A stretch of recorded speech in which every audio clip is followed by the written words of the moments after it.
നമുക്കറിയാം, നമ്മൾ ശരീരവും മനസ്സും ആത്മാവും ഉള്ള സാമൂഹ്യ ജീവിയാണ് മനുഷ്യൻ എന്ന് വിശ്വസിക്കുന്നവരാണ്. അപ്പം ശരീരം പോലെ മനസ്സ് പോലെ ആത്മാവും എല്ലാത്തിനും അതിൻ്റെതായ പ്രാധാന്യം ഉണ്ട്. പക്ഷേ ശരീരത്തിന് കൊടുക്കുന്ന പ്രാധാന്യം എന്തുകൊണ്ടോ നമ്മൾ മനസ്സിന് കൊടുക്കുന്നില്ല, അല്ലേ? മനസ്സിൻ്റെ പ്രശ്നങ്ങൾക്ക് കൊടുക്കുന്നില്ല, മനസ്സിൻ്റെ ആരോഗ്യത്തിന് കൊടുക്കുന്നില്ല. പക്ഷേ നമുക്കറിയാം, ഒരു മനുഷ്യൻ ചിന്തിക്കുന്നതും വികാരവും പ്രവൃത്തി എല്ലാം നിയന്ത്രിക്കുന്നത് മനസ്സാണ്. അതിന് താളപ്പിഴ ഉണ്ടായാൽ, അതിൻ്റെ ശരിയായി ഫങ്ഷൻ ചെയ്തില്ലെങ്കിൽ ശരീരം ആരോഗ്യം ഉണ്ടായിട്ടും കാര്യം ഇല്ല. അപ്പോൾ വളരെ പ്രാധാന്യമുള്ളൊരു കാര്യമാണ് ശരീരത്തിൻ്റെ ആരോഗ്യം. പക്ഷെ എന്തുകൊണ്ടോ മനസ്സ് നമ്മളിപ്പോഴും പ്രാധാന്യം കൊടുക്കുന്നില്ല. അതിനുവേണ്ടിയാണ് ലോകാരോഗ്യ സംഘടന 1992 മുതൽ ഈ മാനസികാരോഗ്യ ദിനം ആചരിച്ചു വരുന്നത്. 94 മുതൽ എല്ലാ വർഷവും ഒരു തീം കൂടെ വെച്ചിട്ടുണ്ട്. ഓരോ വർഷവും ചിന്തിക്കേണ്ട തീം. ഈ വർഷത്തെ തീം എന്ന് പറയുന്നത് ഈ മാനസികാരോഗ്യം ജീവിതത്തിലെ വലിയ കാറ്റാസ്ട്രോഫിക് ആയിട്ടുള്ള അനുഭവങ്ങൾ ഉണ്ടാകുന്നവർക്ക്, ജീവിതത്തിലെ വലിയ തിരിച്ചടി ഉണ്ടാകുന്നവർക്ക്, ദുരന്തങ്ങൾ ഉണ്ടാകുന്നവരെ എങ്ങനെ മാനസികമായി സഹായിക്കാമെന്നുള്ളതാണ് ഈ വർഷത്തെ പ്രധാനപ്പെട്ട തീം. നമുക്കറിയാം, നമ്മുടെ അടുത്ത കാലത്ത് വയനാട്ടിൽ തന്നെ ആളുകൾ വലിയ ദുരന്തത്തിൽ ഒരു ദിവസം കിടന്നുറങ്ങിയവർ രാവിലെ എണ്ണീറ്റപ്പോൾ എന്ത് ചെയ്ത് ഒന്നുമില്ലാത്തവരായി, അല്ലേ? വീടില്ല, വസ്തുവില്ല, ബന്ധുക്കളില്ല, ആരോഗ്യമില്ല, സർട്ടിഫിക്കറ്റില്ല, തുണിയില്ല, ഒന്നുമില്ല. അത്രയ്ക്ക് ഒന്നുമില്ലാത്ത അവസ്ഥ. പക്ഷേ ജനങ്ങളുടെ വലിയ സപ്പോർട്ട് കൊണ്ട് എന്ത് ചെയ്യുന്നു, പലരും തിരിച്ചു വന്ന് അവരത് കഴിഞ്ഞിട്ട് ആരും മരിച്ചൊന്നുമില്ല. മിക്കവരും എന്ത് ചെയ്യുന്നു, പിന്നീട് ജീവിക്കുന്നു, അല്ലേ? അപ്പോൾ ഒന്നുമില്ലാത്തൊരവസ്ഥയിൽ പോലും പിന്തുണ കൊടുത്തപ്പോൾ, സമൂഹവും ഗവൺമെൻറ്റും ഒക്കെ നല്ല പിന്തുണ കൊടുത്തപ്പോൾ പലരും എന്ത് ചെയ്തു, തിരിച്ച് ജീവിതത്തിലേക്ക് വരും. അപ്പോൾ ഈ മാനസിക ആരോഗ്യത്തെക്കുറിച്ചുള്ള നമ്മുടെ കാഴ്ചപ്പാട് വർദ്ധിക്കണം. കാരണം ഈ ഇൽനെസ് ഇല്ലാത്തത് കൊണ്ട് നമുക്ക് വെൽനെസ് ഇല്ല. ഇൽനെസ് ഇല്ലാത്ത അവസ്ഥയല്ല വെൽനെസ്, ആണോ? സത്യത്തിൽ ഇൽനെസ് ഉള്ളവർ ഇന്ത്യയിൽ 10.5%, കേരളത്തിൽ 11.5%. മൊത്തം പോപ്പുലേഷൻ്റെ 11.5%-നും മാനസിക ഡിസോർഡേഴ്സ് ഉണ്ട് എന്ന് പറഞ്ഞാൽ ട്രീറ്റ് ചെയ്യേണ്ട ഡിസോർഡേഴ്സ് ഉള്ളവരാണ് 10-ൽ-1.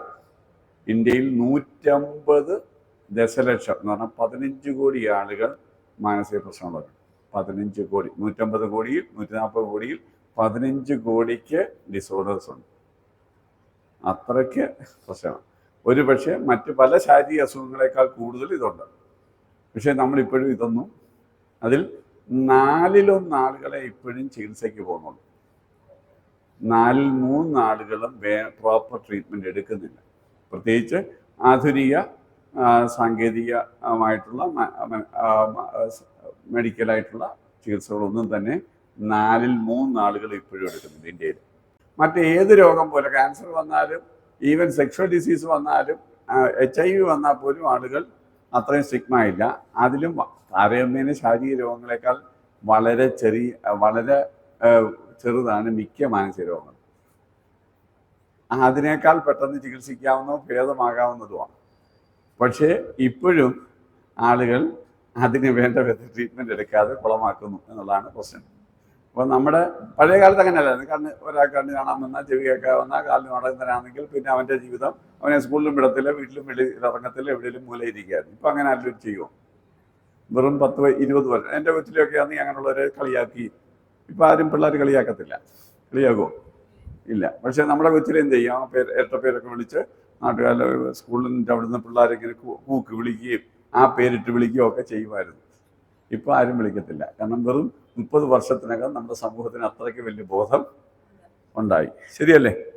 അവരെ അങ്ങനെയുള്ള പേര് പോലും വിളിക്കത്തില്ല. ഇപ്പം ചിൽഡ്രനെ പോലും റിട്ടയർഡായ ചിൽഡ്രനെ സ്പെഷ്യൽ ചിൽഡ്രൻ അല്ലെങ്കിൽ ഡിഫറൻ്റ്ലി ഏബിൾ ചൈൽഡ് എന്നേ വിളിക്കത്തുള്ളൂ. അല്ലാതെ ബുദ്ധിമാന്യമുള്ള കുട്ടിയെന്ന് പോലുമുള്ള വാക്ക് ഇപ്പോൾ ഉപയോഗിക്കത്തില്ല. അപ്പോൾ അത്രയ്ക്ക് ആധുനിക സമൂഹം അങ്ങനെയുള്ളവരെ ചേർത്ത് നിർത്താനും സമീപനത്തിൽ മാറ്റം വന്നു. പക്ഷേ ഇപ്പോഴും മാനസികാരോഗ്യ രംഗത്തെക്കുറിച്ച് ഇപ്പോഴും ഈ പ്രശ്നം ഉണ്ടായിട്ടില്ല എന്നുള്ളതാണ് ദുഃഖകരം. അപ്പോൾ മറ്റ് പലയിടത്തും നമ്മുടെ സമഗ്രമായ മാറ്റം നമ്മുടെ മനോഭാവത്തിൽ ഉണ്ടായി വരുന്നുണ്ട്. പക്ഷേ സമൂഹത്തിലെ 10-ൽ-1 ആളുകളെ ബാധിക്കുന്നൊരു വിഷയം നമ്മൾ ഇപ്പോഴും കാര്യമായിട്ട് എടുക്കുന്നില്ല. അപ്പോൾ അതാണ് മാറ്റം ഉണ്ടാവേണ്ടത്. അപ്പോൾ അപ്പോൾ ട്രീറ്റ്മെൻറ്റ് ഗ്യാപ്പ് എന്ന് പറഞ്ഞാൽ ഡിസീസ് ഉള്ളവരും ട്രീറ്റ്മെൻറ്റ് എടുക്കുന്നവരും തമ്മിൽ ബിഗ് ഗ്യാപ്പുണ്ട്. ആ ഗ്യാപ്പ് ഫില്ല് ചെയ്യപ്പെടുകണം. ഒന്ന് മാനസിക രോഗത്തെക്കുറിച്ചാണ് പറഞ്ഞത്. ഇനി മാനസിക ആരോഗ്യം എന്ന് പറഞ്ഞാൽ രോഗമില്ലാത്ത അവസ്ഥ കൊണ്ടല്ല.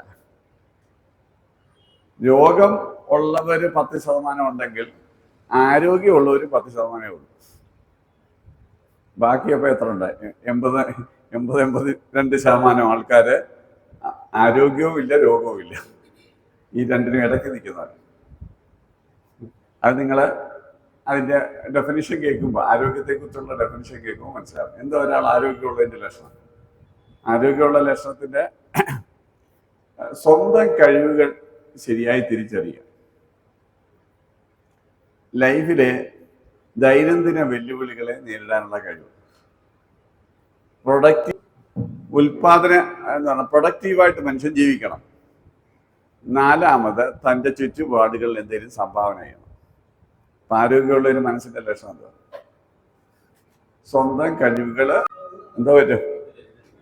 ഞങ്ങോട്ട് മാറി. ആരോഗ്യമുള്ള മനസ്സിൻ്റെ ലക്ഷണം ഒരാള് സ്വന്തം കഴിവുകൾ തിരിച്ചറിയണം എന്ന് പറഞ്ഞാൽ നമ്മൾക്ക് നമ്മളോടൊരു ബന്ധമുണ്ട്, ഉണ്ടോ ഇല്ലയോ? അപ്പം നമ്മൾ ശരിയായിട്ട് തിരിച്ചറിയണം എന്ന് പറഞ്ഞാൽ നമ്മുടെ കഴിവുകേടും തിരിച്ചറിയണം. എല്ലാ കഴിവുകൾ മാത്രമുള്ള ഒരു മനുഷ്യനുമില്ല, കഴിവുകേട് മാത്രമുള്ള മനുഷ്യനുമില്ല, ഉണ്ടോ? ഇല്ല. അപ്പൊ നമുക്ക് എല്ലാവർക്കും എന്തുകൊണ്ട്? കഴിവുമുണ്ട്, കഴിവുകേടും. അപ്പൊ കഴിവുകേടും തിരിച്ചറിഞ്ഞിട്ട് കഴിവുള്ള കാര്യങ്ങൾ ചെയ്യണം, കഴിവില്ലാത്ത കാര്യങ്ങൾ മാറ്റാവുന്നതാണെങ്കിൽ മാറ്റണം, ഇല്ലെങ്കിൽ അത് അംഗീകരിച്ചിട്ട് അത്തരം കാര്യങ്ങളിൽ നിന്ന് എന്ത് ചെയ്യണം? മാറണം.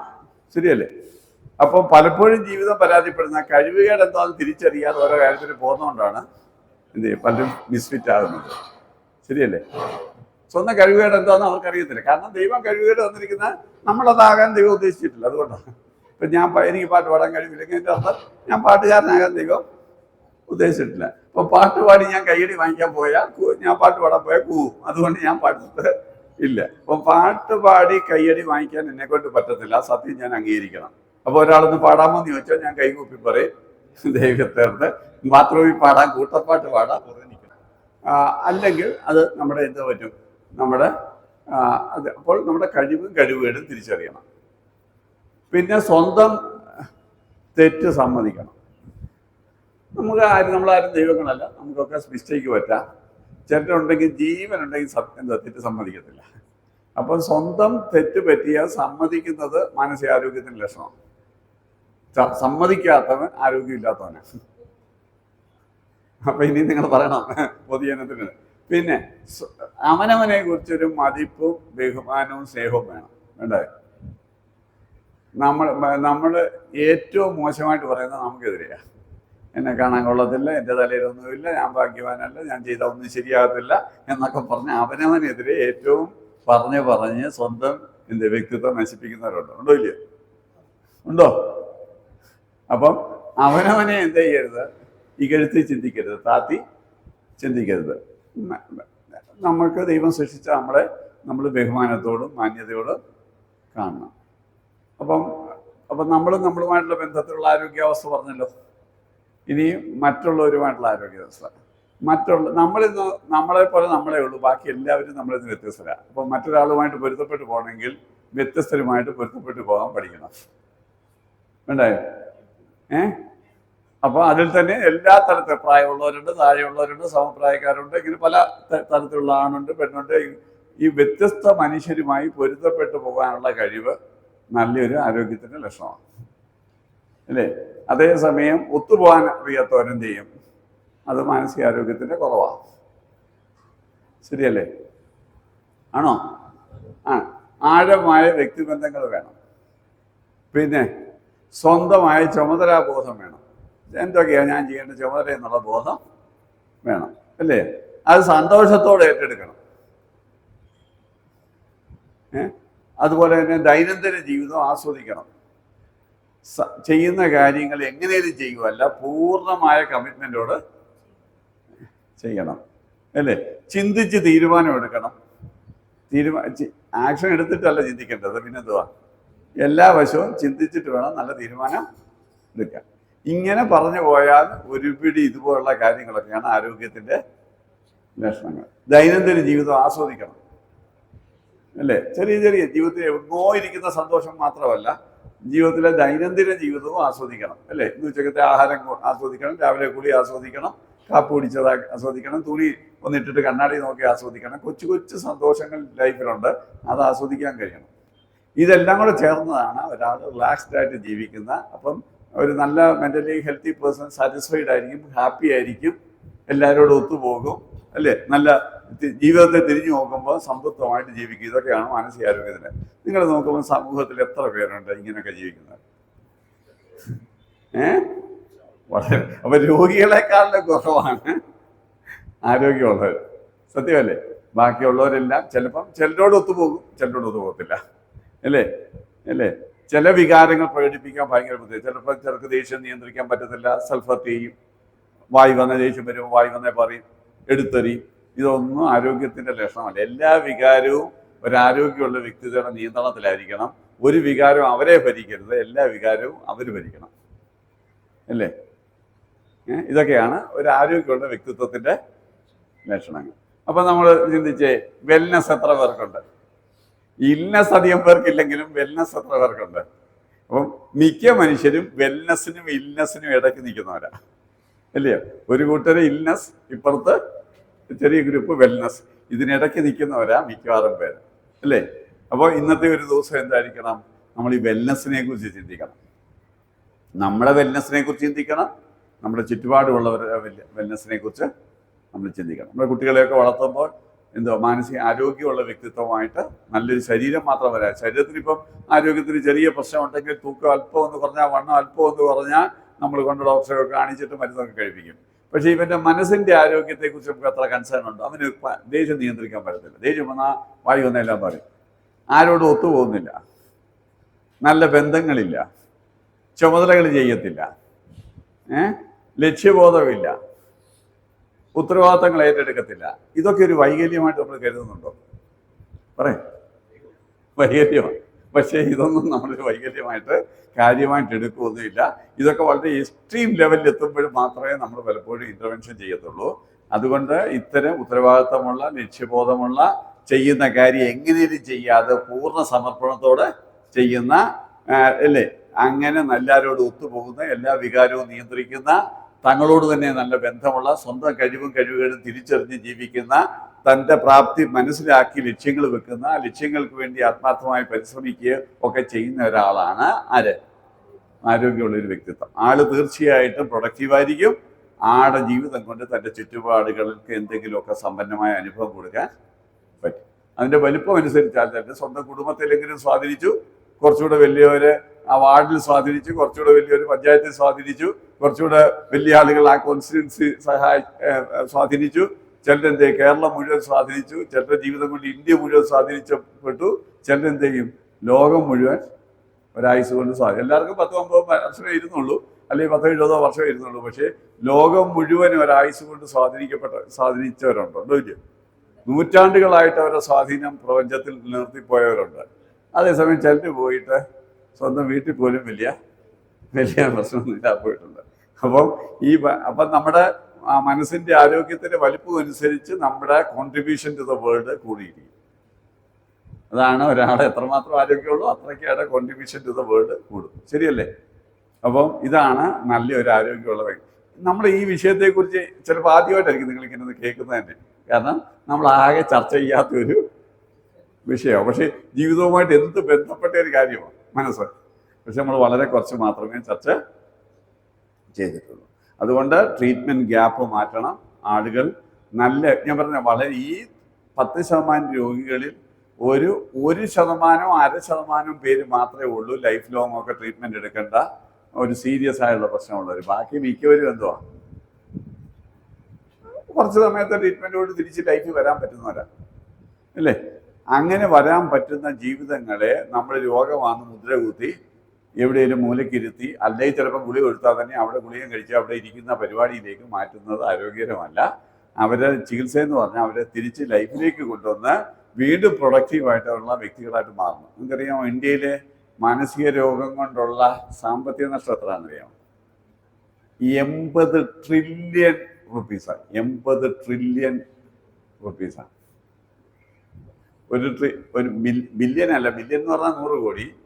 ഇത് 80 ട്രില്യൺ, $1 ട്രില്യൺ ഇന്ത്യയിലെ സാമ്പത്തിക നഷ്ടം എന്തുകൊണ്ട് മാത്രം?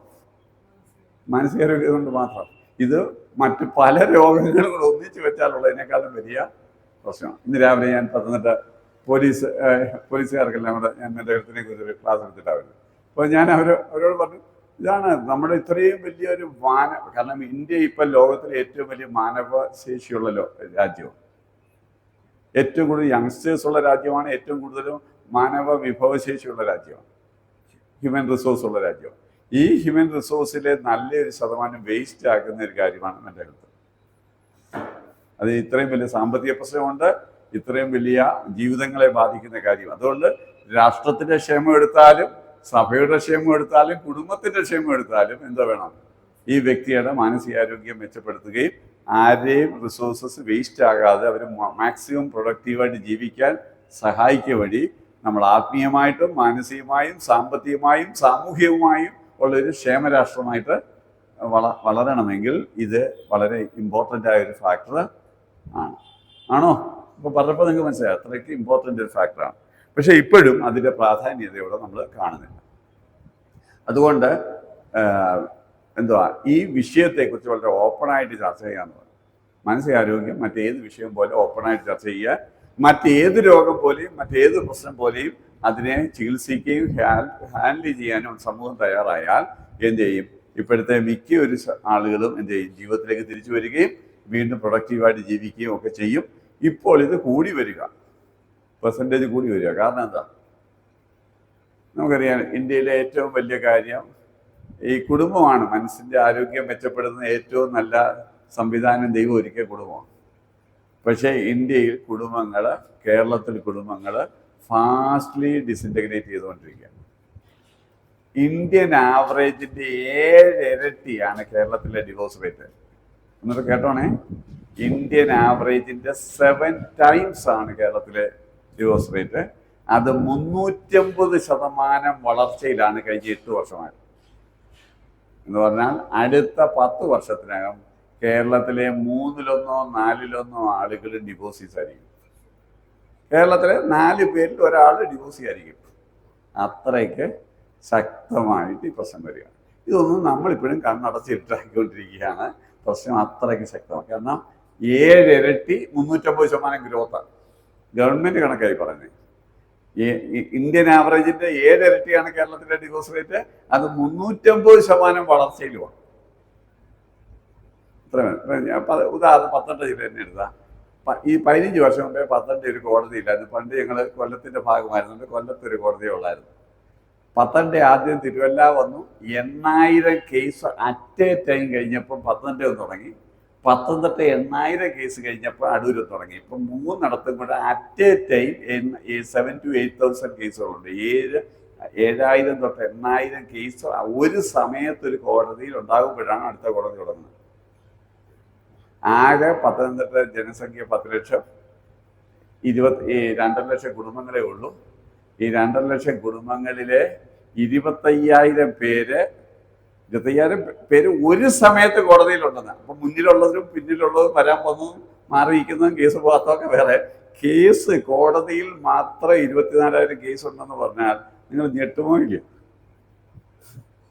This is the actual situation. അപ്പം നമ്മൾ നമ്മൾ കുറച്ചുകൂടെ സാമൂഹികമായിട്ട് കുറച്ചുകൂടെ കണ്ണുറന്ന് കാര്യങ്ങളെ കാണുകയും അത്രയ്ക്ക് അപ്പം ഇതെല്ലാം കുടുംബത്തിൻ്റെ സ്വസ്ഥതയെ ബാധിക്കുന്നു. കോവിഡ് അനന്തരം മനുഷ്യർ തമ്മിലുള്ള ബന്ധം തീരെ കുറഞ്ഞു. ആളുകൾ ആരും തമ്മിൽ കാണത്തേ മിണ്ടത്തില്ല. എല്ലാവരും ഒരു ബസ്സിലോട്ടൊന്ന് കയറിയ മൊത്തം എണ്ണം മൊബൈലിൽ കുത്തിക്കൊണ്ടിരിക്കുക. ട്രെയിനിലോട്ടൊന്ന് കയറിയ മൊത്തം പേരും ഈ സ്ക്രീനെ നോക്കുക. ആരും മനുഷ്യൻ്റെ മുഖത്ത് നോക്കത്തില്ല. പണ്ട് നിങ്ങളെയൊക്കെ എന്ത് ചെയ്യും? മനുഷ്യരെ കണ്ടാൽ ഉടനെ എന്ത് ചെയ്യുമായിരുന്നു? ചിരിക്കും, സംസാരിക്കും, ചോദിക്കും, വിശേഷം ചോദിക്കും. ഇപ്പം ആരും തമ്മിൽ സംസാരിക്കത്തില്ല, കയറ്റിയിറക്കമില്ല, വീടുകളിൽ തമ്മിൽ പോകത്തില്ല. ഇനി ഇപ്പം എന്തോ ഇട ദിവസങ്ങളിലെ യോഗം പോലും എന്തോ ആക്കി, സൂമാക്കി. കാരണം വീട്ടിൽ പോകണം, കാപ്പി കൊടുക്കണം, അതൊക്കെ ഒഴിവാക്കാൻ വേണ്ടിയൊക്കെ സൂമിനൊക്കെ പ്രാർത്ഥിക്കുക. അങ്ങനെ പോലെയുള്ള ബന്ധങ്ങൾ കുറഞ്ഞ് വരിക അല്ലേ? അതുകൊണ്ട് എന്തോ പറ്റി? എന്നെ മനസ്സിലാക്കുന്ന ഒരാൾ, എനിക്കൊരു പ്രയാസം വന്നാൽ പറയാൻ ഒരാൾ മാർക്കുണ്ട്. നമുക്കൊരു മനസ്സ് തുറന്ന് നമ്മൾ സംസാരിക്കണം എന്ന് പറഞ്ഞാൽ പ്രസംഗിക്കുന്നവരും പ്രഭാഷണം നടത്തുന്നവരും ഉപദേശിക്കുന്നവരും ഒക്കെ ഒത്തിട്ടുണ്ട്. പക്ഷെ എന്നെ കേൾക്കുന്ന മനസ്സിലാക്കുന്ന എത്ര മനുഷ്യരെ നമുക്കറിയാം? വളരെ കുറച്ചേ ഉള്ളൂ ഇല്ലേ?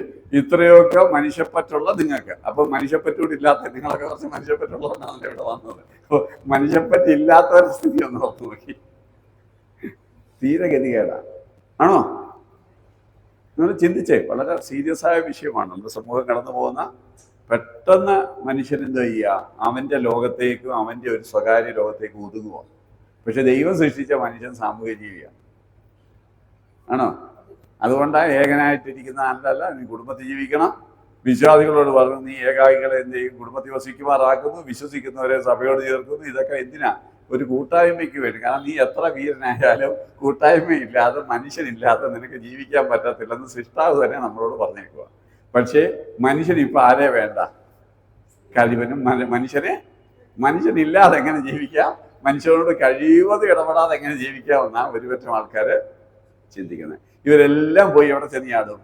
പ്രശ്നത്തിൽ ചെന്നിയാടും. കാരണം മനുഷ്യന് സ്ട്രഗിള് വരുമ്പോൾ ഇവനെല്ലാം മനുഷ്യൻ്റെ ആവശ്യം ഉണ്ടോ? അതില്ലാതെ വരുമ്പോഴാണ് ഈ പ്രശ്നങ്ങളിൽ ചെന്ന് ചാടും. ആണോ? അപ്പോൾ ഈ ഫാമിലിയുടെ ഡിസിൻറ്റഗ്രേഷനും മെൻ്റൽ ഹെൽത്തുമായിട്ട് ഭയങ്കര ബന്ധമുണ്ട്. പിന്നെ ലൈഫ് സ്റ്റൈലും മൊത്തം മാറിക്കൊണ്ടിരിക്കുക, നിമിഷം മാറിക്കൊണ്ടിരിക്കുക. ആണോ ഇല്ലയോ? മലയാളി ഒരു 50 വർഷം എന്ത് അഗ്രികൾച്ചർ ബേസ്ഡ് സൊസൈറ്റി ആയിട്ട് വളരെ സിമ്പിളായിട്ട് ജീവിച്ചുകൊണ്ടിരുന്ന മനുഷ്യനാണ്. ആണോ ഇല്ലയോ? കൃഷി ഇറക്കുമ്പോഴും കൃഷി എടുക്കുമ്പോഴും അല്ലാതെ ഒരു തിരക്കുമില്ല. അത് തന്നെ മിക്കവാറും വീട്ടിലെല്ലാവരും കൂടെ കൂടി എന്താ ചെയ്യും? ഒരിടത്തിൽ പോയി കപ്പ ഇടുകയും വെട്ടുക എല്ലാം കൂടെ ചെയ്ത് എല്ലാവരും കൂടെ കൂടി നിൽക്കുക. അപ്പോൾ എല്ലായ്പ്പോഴും എല്ലാവരും ഒന്നിച്ച് ഉണ്ടായിരുന്നു ഇല്ലേ? ഒന്നിച്ച് കഴിക്കുകയോ ഒന്നിച്ച് കിടക്കുകയോ ഒക്കെ ചെയ്ത് ഇങ്ങനെ വളരെ കൂട്ടായ്മയിൽ ജീവിച്ച ഒരു മനുഷ്യർ വളരെ ചെറിയ സ്വപ്നങ്ങളും ചെറിയ ആഗ്രഹങ്ങളുമായിട്ട് ഇല്ലേ? 2 കൈരി ഉണ്ടെങ്കിൽ, ഒരു തോർത്തുണ്ടെങ്കിൽ ഒക്കെ വളരെ ജീവിതം വളരെ സുഖമായിട്ട് വളരെ ചെറിയ കഞ്ഞിയും കുടിച്ച് വളരെ സിമ്പിൾ ഭക്ഷണം, സിമ്പിൾ വസ്ത്രം, സിമ്പിൾ ഡ്രസ്സ് അല്ലേ? എല്ലാം സിമ്പിളായി ജീവിച്ചുകൊണ്ടിരുന്നൊരു സമൂഹമാണ്. അവിടെ നമ്മുടെ ലൈഫ് സ്റ്റൈലോ ഇപ്പോഴോ 3 വയസ്സുള്ള LKG-ക്കായിരിക്കും എന്തൊരു ബർഡനാണ്. ആണോ?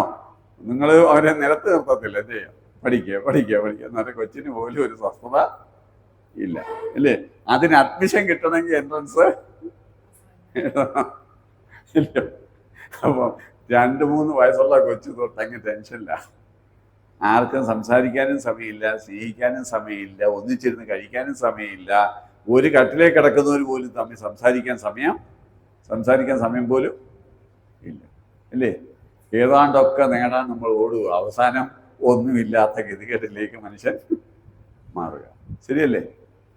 സാധനം കുറച്ച് ഉണ്ടാക്കി, പക്ഷെ എന്തോ ഇല്ല, ജീവിതം മാത്രം ഇല്ല അല്ലേ? ഹൗസ് ഉണ്ടാക്കാൻ ശ്രമിക്കുക, എന്തോ ഇല്ല, ഹോമില്ല അല്ലേ?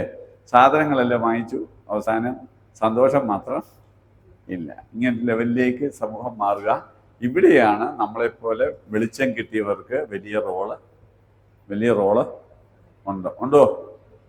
സമൂഹത്തോട് പ്രതിപത്തിയുള്ള വെളിച്ചം കിട്ടിയ നമ്മളെങ്കിലും ഇവിടെ ഒരു വ്യത്യസ്തരായിട്ട് ജീവിക്കണം. ചെറിയ വെളിച്ചങ്ങളായിരിക്കാം, പക്ഷേ ചെറിയ വെളിച്ചങ്ങൾ പോലും നമ്മൾ കത്തിച്ചാൽ എന്ത് ചെയ്യാൻ പറ്റും?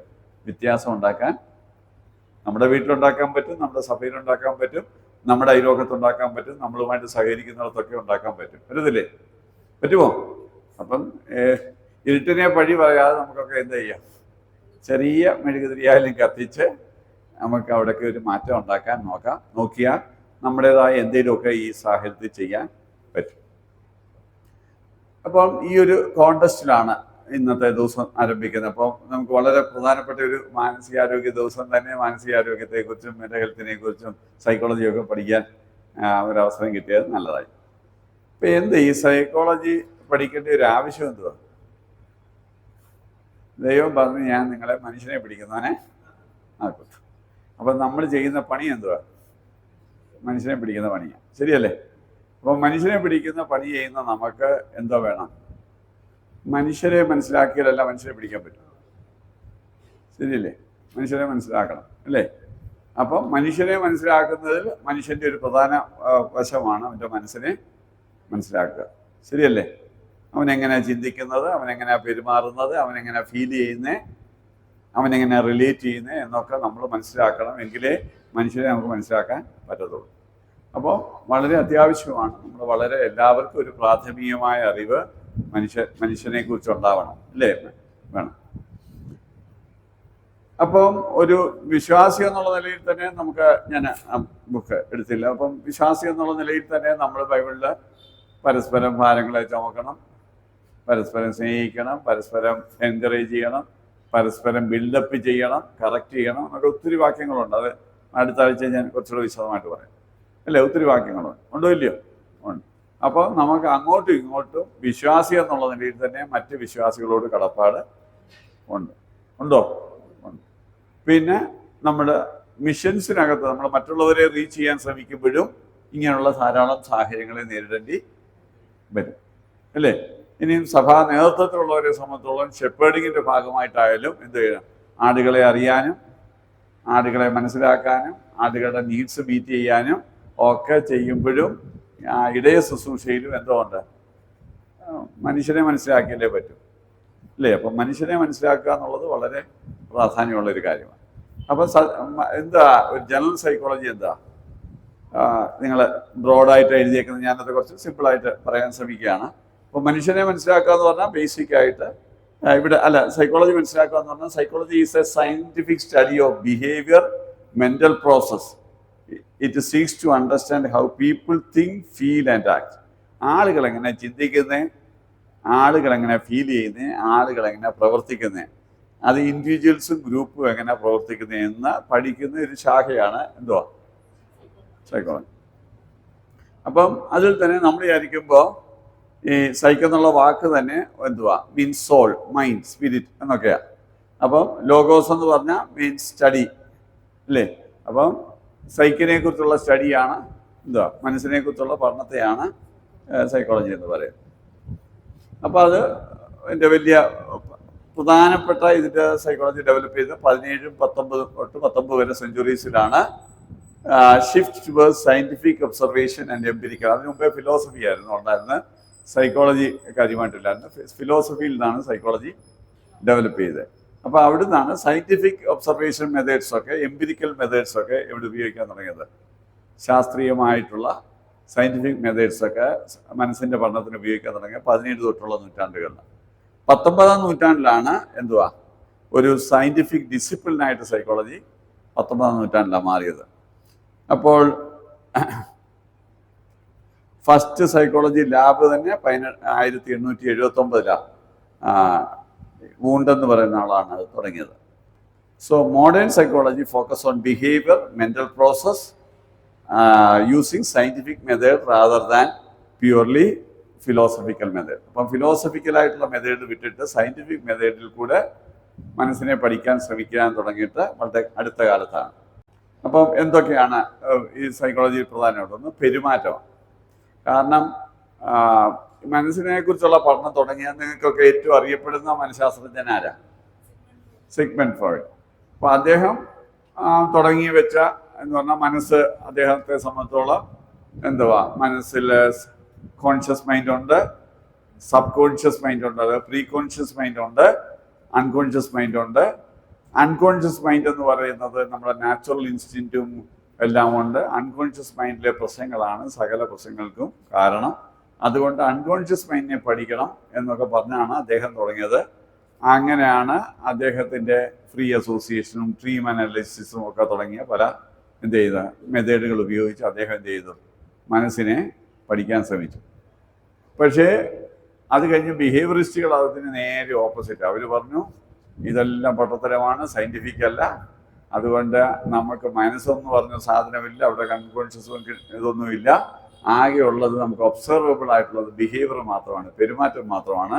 അതുകൊണ്ട് പെരുമാറ്റത്തെക്കുറിച്ച് മാത്രം പഠിച്ചാൽ മതി, മനസ്സിനെ ഒന്നും പഠിക്കാൻ പോകണ്ട എന്നൊക്കെ പറഞ്ഞിട്ട് വേറൊരു സ്കൂൾ തുടങ്ങി. അങ്ങനെ നമ്മൾ മനഃശാസ്ത്രം എന്ന് പറയുമ്പോൾ നമ്മുടെ മനസ്സിലിരിക്കുന്ന 1-2 ശാസ്ത്രശാഖകളൊന്നുമല്ല, പ്രധാനപ്പെട്ട 3-4 ശാഖകൾ എവിടെയുണ്ട്? സൈക്കോളജിയിലുണ്ട്. അവർ തമ്മിൽ മനസ്സിലാക്കലിലും പ്രശ്നത്തെ കാണുന്നതും പരിഹരിക്കുന്നതും എല്ലാം ഡിഫറൻ്റ് ആയിട്ടാണ്. ഒന്നുമായിട്ട് ഒരു ചേർച്ചയുമില്ല, അവർ തമ്മിൽ ഭയങ്കര ഓപ്പോസിറ്റുമാണ്. അപ്പം മനഃശാസ്ത്രം എന്ന് പറയുമ്പോൾ ഒരു ശാഖയൊന്നുമല്ല, വളരെ വ്യത്യസ്തമായ ശാഖകളും വ്യത്യസ്തമായ കാഴ്ചപ്പാടുകളും ഒക്കെയാണ് മനസ്സിനെ കുറിച്ചുള്ളത്. അല്ലാതെ ഒരു കാഴ്ചപ്പാടൊന്നും അല്ല. അപ്പോൾ അത് അത്രയൊന്നും ബേസിക്കായിട്ട് അത്രയൊന്നും മനസ്സിലാക്കിയിരിക്കുക എന്ന് പറഞ്ഞാൽ സൈക്കോ അനലിറ്റിക് ആയിട്ടുള്ള സൈക്കോ അനലൈസിസ് തുടങ്ങിയ ഫ്രോയിഡിൻ്റെ പിന്നീട് വന്ന ആളുകളിലാണ് സൈക്കോ അനലറ്റിക് ഗ്രൂപ്പ്. അവർ ആ പറയുന്ന മനസ്സ് വെച്ച് കാര്യങ്ങളെ കാണുന്നു. ബിഹേവിയറിസ്റ്റുകളാണ് പെരുമാറ്റങ്ങളെ മാത്രം പഠിക്കുക. അവർ പ്രധാനമായിട്ട് പറയുന്നത് ഒരു മനുഷ്യൻ ജനിക്കുമ്പോൾ വളരെ ടാബുലറാസായിട്ടാണ് ജനിക്കുന്നത് എന്ന് പറഞ്ഞാൽ അത് ലോക്ക് എന്ന് പറയുന്ന ഒരാളുടെ ഫിലോസഫി ഡെവലപ്പ് ചെയ്തത്. ക്ലീൻ സ്ലേറ്റ് ആണ്, എല്ലാം ഇവിടെ വെച്ച് പഠിച്ചതാണ്, അല്ലാതെ ഒന്നും കൊണ്ടുവന്നതല്ല. അതുകൊണ്ട് എന്ത് ചെയ്യുക, പഠിച്ചതെല്ലാം ആരെങ്കിലുമൊക്കെ റോങ് ആയിട്ട് പഠിപ്പിച്ചതാണ്. അതുകൊണ്ട് തന്നെ അത് മാറ്റി അൺലേൺ ചെയ്യാനും റീലേൺ ചെയ്യാനും പറ്റുമെന്നാണ് ആര് പറയുന്നത്? ബിഹേവിയറിസ്റ്റുകൾ പറയുന്നത്. ഹ്യൂമനിസ്റ്റുകൾ പറഞ്ഞത് ഇത് മനുഷ്യർ ഇങ്ങനൊന്നും അല്ല, നീ റാറ്റിനെ പഠിച്ചിട്ടൊന്നും മനുഷ്യനെ പഠിക്കാൻ പറ്റത്തില്ല. മനുഷ്യൻ വളരെ കോംപ്ലക്സ് ബീയിങ് ആണ്. ഒരേ സാഹചര്യത്തിൽ ജീവിക്കുന്നവർ ഒരുപോലല്ല പ്രതികരിക്കുന്നത്, ഒരുപോലല്ല ലേൺ ചെയ്യുന്നതും. അതുകൊണ്ട് മനുഷ്യന്റെ പ്രത്യേകമായിട്ടുള്ള പ്രത്യേകതകളെ മനസ്സിലാക്കണമെന്ന് പറഞ്ഞിട്ടാണ് ഹ്യൂമനിസ്റ്റിക് സ്കൂളുകൾ തുടങ്ങി. അവർ ഇവന്മാർക്കെല്ലാം അഗൻസ്റ്റാണ്, വ്യത്യസ്തമായ. പിന്നാണ് എക്സിസ്റ്റൻഷ്യൽ ഗ്രൂപ്പുകൾ എന്ന് പറഞ്ഞ് വേറൊരു ഫിലോസഫിയും ഡെവലപ്പ് ചെയ്തു. അവർ പറയുന്നത് അനുഭവങ്ങൾ ഓരോരുത്തർക്കും ഓരോ സിറ്റുവേഷനിൽ പോകുന്നവരും അതിനെ അനുഭവിക്കുന്ന വ്യത്യസ്തമായിട്ടാണ്. ഓരോ വ്യക്തിയുടെയും മൂല്യബോധങ്ങളും വിശ്വാസങ്ങളും ഫ്രീഡവും കോൺഷ്യസ്നെസ്സും ഒക്കെ വ്യത്യാസമാണ്. അതുകൊണ്ട് ആ ഓരോ വ്യക്തികളെയും പഠിച്ചാലേ പറ്റൂ, അതിനെ ജനറലൈസ് ചെയ്തെന്ന് പറഞ്ഞിട്ടാണ് മറ്റൊരു ശാഖ ഉണ്ടായത്. ഇങ്ങനെ ഞാൻ പറഞ്ഞു വന്നത് അത്രയും ഡീപ്പായിട്ട് നിങ്ങളൊന്നും പോയില്ലെങ്കിലും പല പല ശാഖകൾ ഈ സൈക്കോളജിയിൽ തന്നെയുണ്ട്. ഇവർ തമ്മിൽ പ്രശ്നങ്ങളെ അസസ് ചെയ്യുന്നതിലും മനസ്സിനെ പഠിക്കുന്നതിലും അതിൻ്റെ പരിഹാരം നിർദ്ദേശിക്കുന്നതും എല്ലാം വളരെ വ്യത്യസ്തമായിട്ട് ആണ്. അപ്പം അത്രയും നിങ്ങളൊന്നും മനസ്സിലാക്കിയിരിക്കുക. അപ്പോൾ നമ്മൾ അത്ര ആഴമായ സൈക്കോളജി ഒന്നും പഠിക്കാൻ പോകുന്നില്ലെങ്കിലും ബേസിക്കായിട്ട് മനസ്സിനെക്കുറിച്ചും പെരുമാറ്റത്തിലുള്ള പ്രശ്നങ്ങളെക്കുറിച്ചും ഒക്കെ ഒന്ന് ബേസിക്കായിട്ട് അറിഞ്ഞിരിക്കുന്നത് നല്ലതാണ്. ശരിയല്ലേ? അപ്പം സൈക്കോളജി നമ്മൾ പഠിക്കുന്നത് എന്തിനാ? നമ്മൾ തിയററ്റിക്കൽ കാര്യത്തിനൊന്നും അല്ല, വളരെ പ്രാക്ടിക്കലായിട്ട് മനുഷ്യനെ മനസ്സിലാക്കാൻ വേണ്ടി എന്ത് ചെയ്യുക, പഠിക്കും. അപ്പം മനുഷ്യൻ്റെ വികസനത്തെക്കുറിച്ചുള്ള പഠനങ്ങളുണ്ട്. അപ്പം മനുഷ്യൻ ജനിക്കുമ്പോൾ തൊട്ട് ഓരോ സമയത്തും അവൻ്റെ ശരീരം വളരുന്നതോടൊപ്പം അവൻ്റെ മനസ്സും വളർന്നുകൊണ്ടിരിക്കുക. ശരിയല്ലേ? അതിനാണ് ഡെവലപ്മെൻ്റൽ സൈക്കോളജി എന്ന് പറയുന്നത്. അപ്പം മനുഷ്യൻ്റെ വികസനത്തെക്കുറിച്ചുള്ള പഠനത്തെയാണ് ഡെവലപ്മെൻ്റൽ സൈക്കോളജി എന്ന് പറയുന്നത്. അപ്പോൾ അങ്ങനെ പറയുമ്പോൾ ഒരു മനുഷ്യ വ്യക്തിത്വം ഓരോ ഏജിലും എന്ത് വന്നു, ശരീരം വളരുന്നതിന് സമാന്തരമായിട്ട് അവൻ്റെ പെരുമാറ്റത്തിലും സ്വഭാവത്തിലും മാറ്റങ്ങൾ വരുന്നുണ്ട്. അപ്പോൾ അതിനെ നമ്മൾ മനസ്സിലാക്കണം. അപ്പോൾ പലപ്പോഴും പലതും ആ വികസന ഘട്ടത്തിലുണ്ടാകുന്ന പല പ്രശ്നങ്ങൾ കൊണ്ടാണ് പലതും ഉണ്ടാകുന്നത്, അല്ലേ? അപ്പം നമ്മൾ വിചാരിക്കും ചൈൽഡ്ഹുഡൊക്കെ വളരെ നിസ്സാരമാണ്. പക്ഷേ ഓരോ ചൈൽഡ്ഹുഡിലുള്ള അനുഭവങ്ങൾ പോലും പിന്നീട് ലൈഫിനെ വല്ലാതെ ബാധിക്കാം, അല്ലേ? അപ്പോൾ അവർ പറഞ്ഞ വയറ്റിൽ തന്നെ കിടക്കുന്നൊരു കൊച്ച്, ആ കൊച്ച് ജനിക്കുമ്പോൾ അതിൻ്റെ അമ്മയ്ക്ക് അതിനെ വേണമായിരുന്നെങ്കിൽ, ഇപ്പം നമുക്കറിയാം ഒരു 3 വർഷം നമ്മുടെ നാട്ടിലിപ്പം നാട്ടുകാർക്കല്ലയോ പിള്ളേർ വേണമെന്ന് ഏറ്റവും പേരൻസിനേക്കാളും വലിയ ആഗ്രഹം നാട്ടുകാരാണല്ലോ. അവർ ചോദിക്കുന്നത് തുടങ്ങി. അപ്പോൾ കല്യാണം കഴിഞ്ഞ് 1 വർഷം കഴിഞ്ഞ് വിശേഷമില്ലയോ എന്നൊക്കെ ചോദിച്ച് ഇവർ പ്രാർത്ഥിച്ച്. ഇപ്പം പിള്ളേരൊന്നും വേണ്ട. ഇപ്പോൾ 2 വർഷം 3 വർഷമൊക്കെ ആകുമ്പോഴത്തേക്ക് ഒരു കൊച്ച് ആകുമ്പോഴത്തേക്ക് ഭയങ്കര എക്സൈറ്റ്മെൻ്റ് ആയിരിക്കും, അല്ലേ?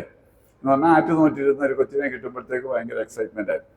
അപ്പോൾ എക്സൈറ്റ്മെൻറ്റോടുകൂടി ഒരു കൊച്ച് ജനിക്കുന്നതും അതെല്ലാം മറ്റൊരാളെന്ത് ചെയ്യുന്നു, അവർ പ്രതീക്ഷിച്ച് അവർ പെട്ടെന്ന് ഒരു കുട്ടി ഉണ്ടായ ഉടനെ മറ്റൊരു കുട്ടിയെ ഉണ്ടായി.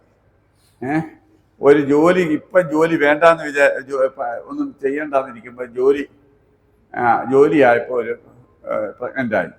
അപ്പോൾ അതിനെ കാണുന്നതൊക്കെ എന്തോ വ്യത്യാസമാണ്. അമ്മച്ചി കിടപ്പാ, അപ്പോൾ അമ്മച്ചിയെ നോക്കേണ്ടപ്പോൾ നമ്മൾ പ്രഗ്നൻ്റ് ആയി, അല്ലേ? ഇങ്ങനെ എന്ന് പറഞ്ഞാൽ കുഞ്ഞിനോടുള്ള വിരോധം കൊണ്ടല്ല, പല പല ഫാക്ടേഴ്സ് കൊണ്ട് ചിലപ്പോൾ എല്ലാ കുഞ്ഞുങ്ങൾക്കും കിട്ടുന്ന റിസപ്ഷൻ ഒരുപോലെ അല്ല. ആണോ? കുഞ്ഞുങ്ങൾക്ക് അതുപോലും സെൻസ് ചെയ്യാവുന്ന, വയറ്റിൽ കിടക്കുന്ന കൊച്ചിന് പോലും സെൻസ് ചെയ്യാവുന്ന പറയുന്നത് what is the attitude of the mother.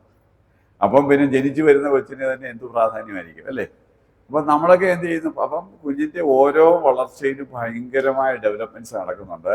അപ്പോൾ ആ ഡെവലപ്മെൻറ്റ്സിനെ കുറിച്ച് നമ്മൾ അറിയുന്നത് പേരൻറ്റിങ്ങിലൊക്കെ സഹായിക്കാൻ ഒത്തിരി സഹായിക്കും, അല്ലേ? അപ്പം ഞാൻ ഇന്നത്തെ ആദ്യത്തെ ക്ലാസ് അതിനെക്കുറിച്ച് ചില കാര്യങ്ങൾ പറഞ്ഞിട്ട് പോവാം.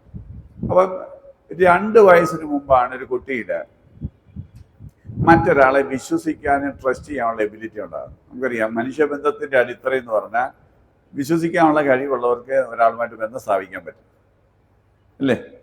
ഇല്ലാത്തവർക്ക് ബന്ധം സ്ഥാപിക്കാൻ പറ്റത്തില്ല. അപ്പോൾ ട്രസ്റ്റ് ഇല്ലെങ്കിൽ നമ്മൾ ഒരാളുടെ വിട്ടാൽ പോലും പോകത്തില്ല. പോകുമോ? എല്ലാവർക്കും ട്രസ്റ്റിങ് എബിലിറ്റി ഒരുപോലെ അല്ല. ചിലർക്കാണെങ്കിൽ ഇപ്പൊ ഇവിടെ തന്നെ ഞാൻ ശ്രദ്ധിക്കുവാണെങ്കിൽ ഇവിടെ ഒരു പല സീറ്റുകൾ അവിടെ ഇവിടെ ഇരിക്കുമ്പോൾ ചിലരുടെ ഒരു സീറ്റ് കാണുമ്പോൾ ഒരു മനുഷ്യനെ കാണുമ്പോൾ അവർ അടുത്ത് വന്നിരിക്കുന്നവരുണ്ട്. ചിലരുടെ ഒരു സീറ്റ് മനുഷ്യനെ കാണുമ്പോൾ വിട്ടിരിക്കുന്നവരുണ്ട്. ഇവിടെ തന്നെ കണ്ടറിയാം. ചിലർ എന്ത് ചെയ്യും, ആളുകളെ കാണുമ്പോൾ പെട്ടെന്ന് എന്ത് ചെയ്യും, അവരുടെ അടുത്ത് പോയിരിക്കും. ചിലർ ഒരാളിരിക്കുന്ന കണ്ടാൽ കഴിവതും 2 സീറ്റ് പുറകെ പോയിരിക്കും. ഇതെന്തുവാ, നിങ്ങൾ ആ സിമ്പിൾ അത് മാത്രം വാച്ച് ചെയ്താൽ മതി. നിങ്ങൾക്ക് ഇവിടെ മനുഷ്യപ്പറ്റാതെ കാണിക്കും. മനുഷ്യപ്പറ്റ കാണിക്കും എന്ന് പറഞ്ഞാൽ നിങ്ങൾക്ക് മനുഷ്യരോട് ഇടപെടണ്ടായോ. ചിലർക്ക് മനുഷ്യരെ കണ്ടാവുന്ന ഇടപെടണം. ചിലർക്ക് എന്തെങ്കിലും കഴിവതും അപ്പല്ലാപ്പിന് പോണ്ടാന്ന് ചിന്തിക്കും. ഇതെപ്പോ ഉണ്ടാകുന്ന അറിയാം, 2 വയസ്സിന് മുമ്പേ ഒരു കുട്ടിക്ക് ആദ്യമായിട്ട് ഉണ്ടായതാണ്. കാരണം ഈ അമ്മയുമായിട്ടുള്ള ബന്ധം നല്ലതാന്ന് എന്ത് തോന്നും, മനുഷ്യനോട് ഇടപെടണമെന്ന് തോന്നും.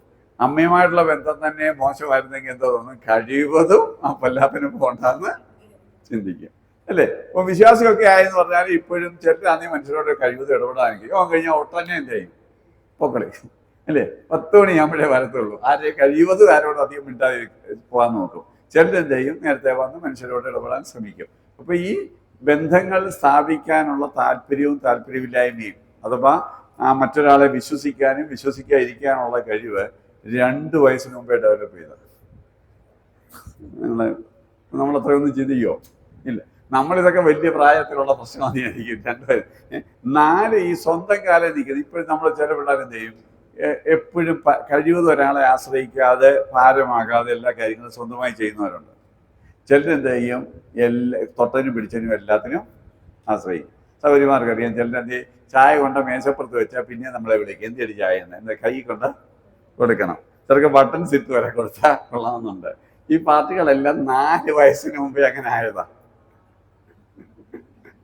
4 വയസ്സിന് മുമ്പേ ആയതാ എന്ന് പറഞ്ഞാൽ ഓട്ടോണമി എന്ന് പറയുന്ന കഴിവ് എന്ന് പറഞ്ഞാൽ സ്വന്തം കാലിൽ നിൽക്കാനുള്ള, ആശ്രയിക്കാതെ ജീവിക്കാനുള്ള പ്രവണത 2 വയസ്സുള്ള കൊച്ച് അപ്പോഴേ കാണിക്കാൻ തുടങ്ങുമില്ലേ. നിങ്ങൾ നോക്കി, 2 വയസ്സുള്ള കൊച്ചിനെ നമ്മൾ എടുത്താൽ അത് കൈ നിൽക്കത്തില്ല, അത് തന്നെ അടക്കണം. അതിനെ വാരി കൊടുത്താൽ തട്ടിക്കളഞ്ഞിട്ട് വാരി ഊരിട്ട് ഇത് കളയുമായിരിക്കും അല്ലേ. തന്നെ നിക്കറിടണം, തന്നെ ഷൂ ഇടണം, തന്നെ പോകണം. ഇങ്ങനെ നമ്മുടെ മുന്നിൽ നടക്കും. എന്നിട്ട് വീഴുമ്പോൾ എന്ത് ചെയ്യും, അവിടെയൊക്കെ നമ്മളെ നോക്കിയിരിക്കും. വീണ് ഒന്ന് കൈ പൊക്കി കഴിഞ്ഞാൽ പിന്നെ എന്ത് ചെയ്യും, ചാടിങ്ങ് വരും. അപ്പൊ ഇതുപോലുള്ള സ്വഭാവങ്ങളൊക്കെ 4 കഴിവതും സ്വാശ്രയത്വ സ്വഭാവം കാണിക്കും അല്ലേ. പക്ഷെ നമ്മൾ പലപ്പോഴും അത് നിരുത്സാഹപ്പെടുന്നു. കാരണം നമുക്ക് എന്തുവാ, കൊച്ചു ചോറുണ്ണാൻ തുടങ്ങിയെന്ന് വിചാരിച്ച് എന്തോ പറ്റും, ഈ കൈയൊക്കെ നിങ്ങൾ 2 വയസ്സുള്ള കൊച്ചിൻ്റെ കൈ കണ്ടിട്ടില്ല, വണ്ണിച്ചിരിക്കുക. അപ്പൊ ഈ വളയത്തില്ല. വളയാത്തപ്പോൾ എന്തോ ചെയ്യും, ഇത് ഉരുട്ടിയാലൊന്നും ഉരുളത്തില്ല. അപ്പൊ എന്താ ചെയ്യും, ചോറ് പകുതി മുഖത്താകും, ഉടുപ്പേലാകും, മേശപ്പുറത്താകും, താഴെയാകും. അപ്പൊ നമുക്ക് എവിടെയൊക്കെ ക്ലീൻ ചെയ്യണം, ഒരു ചാപ്പാട് കഴിയുമ്പോഴത്തേക്ക് മുഖം കഴുകണം, തുണി കഴുകണം, മേശപ്പുറം കഴുകണം, പിന്നെന്ത് ചെയ്യണം, അങ്ങ് തറയും തുടയ്ക്കണം. ഇത്രയും പണി വരുന്നതുകൊണ്ട് നമ്മൾ എന്ത് ചെയ്യും, നല്ല കിഴുക്ക് കൊടുത്തിട്ട് പറയും, എന്താ വിളിച്ചിരിക്കണമെന്ന് പറയും. അപ്പം നമ്മൾ എന്ന് പറയുമ്പോൾ ഒറ്റ തട്ട്, അത് കഴിയുമ്പോൾ ഒറ്റ ടൂപ്പ് മതി, മറ്റേ എങ്ങും വരണ്ടില്ല. അപ്പൊ ഇങ്ങനെ ഈസി ആയിട്ട് നമുക്ക് എന്താ ചെയ്യാം, അതൊക്കെ മാനേജ് ചെയ്യും. അപ്പൊ ഇങ്ങനെ നമ്മൾ കുട്ടി സ്വാശ്രയം. അപ്പൊ ബട്ടൺസ് ചിലപ്പോൾ ഇടുമ്പോൾ എന്ത് ചെയ്യും, തെറ്റിക്കും. അപ്പൊ പക്ഷെ നമ്മൾ അതിന്റെ താഴെന്നോ മേടിന്നോ ഇട്ട് പഠിപ്പിക്കേണ്ടതിന് പകരം നമ്മൾ എന്ത് ചെയ്യും, നീ ഇടണ്ടെന്ന് പറഞ്ഞ് നമ്മളങ്ങ് ഇട്ട് കൊടുക്കും.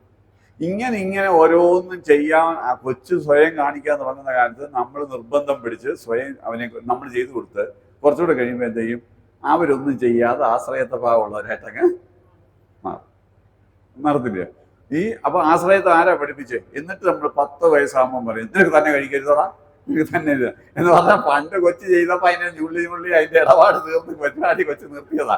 എന്നിട്ട് ഇപ്പൊ എന്താ ചെയ്യും, നമ്മൾ തുടങ്ങും, എന്താ നിനക്ക് തന്നെ അങ്ങോട്ട് ചെയ്യരുത്. അപ്പൊ ആ സത്യത്തിൽ ആർക്കാ കിഴിക്ക് കൊടുക്കേണ്ടിയിരുന്നത് നിങ്ങള്? കാരണം കൊച്ചു വളരെ ചെറുപ്പത്തിൽ തന്നെ സ്വന്തമായിട്ട് ഇതൊക്കെ ചെയ്യാനുള്ള പ്രവണത കാണിക്കുമ്പോൾ നമ്മുടെ സൗകര്യത്തിന് വേണ്ടി നിരുത്സാഹപ്പെടുത്തിയിട്ട് കുട്ടിയുടെ ഈ കഴിവിനെ നമ്മൾ എന്ത് ചെയ്യും, അപ്പോൾ എന്നിട്ട് വലുതായിട്ടും എന്താ ചെയ്യും.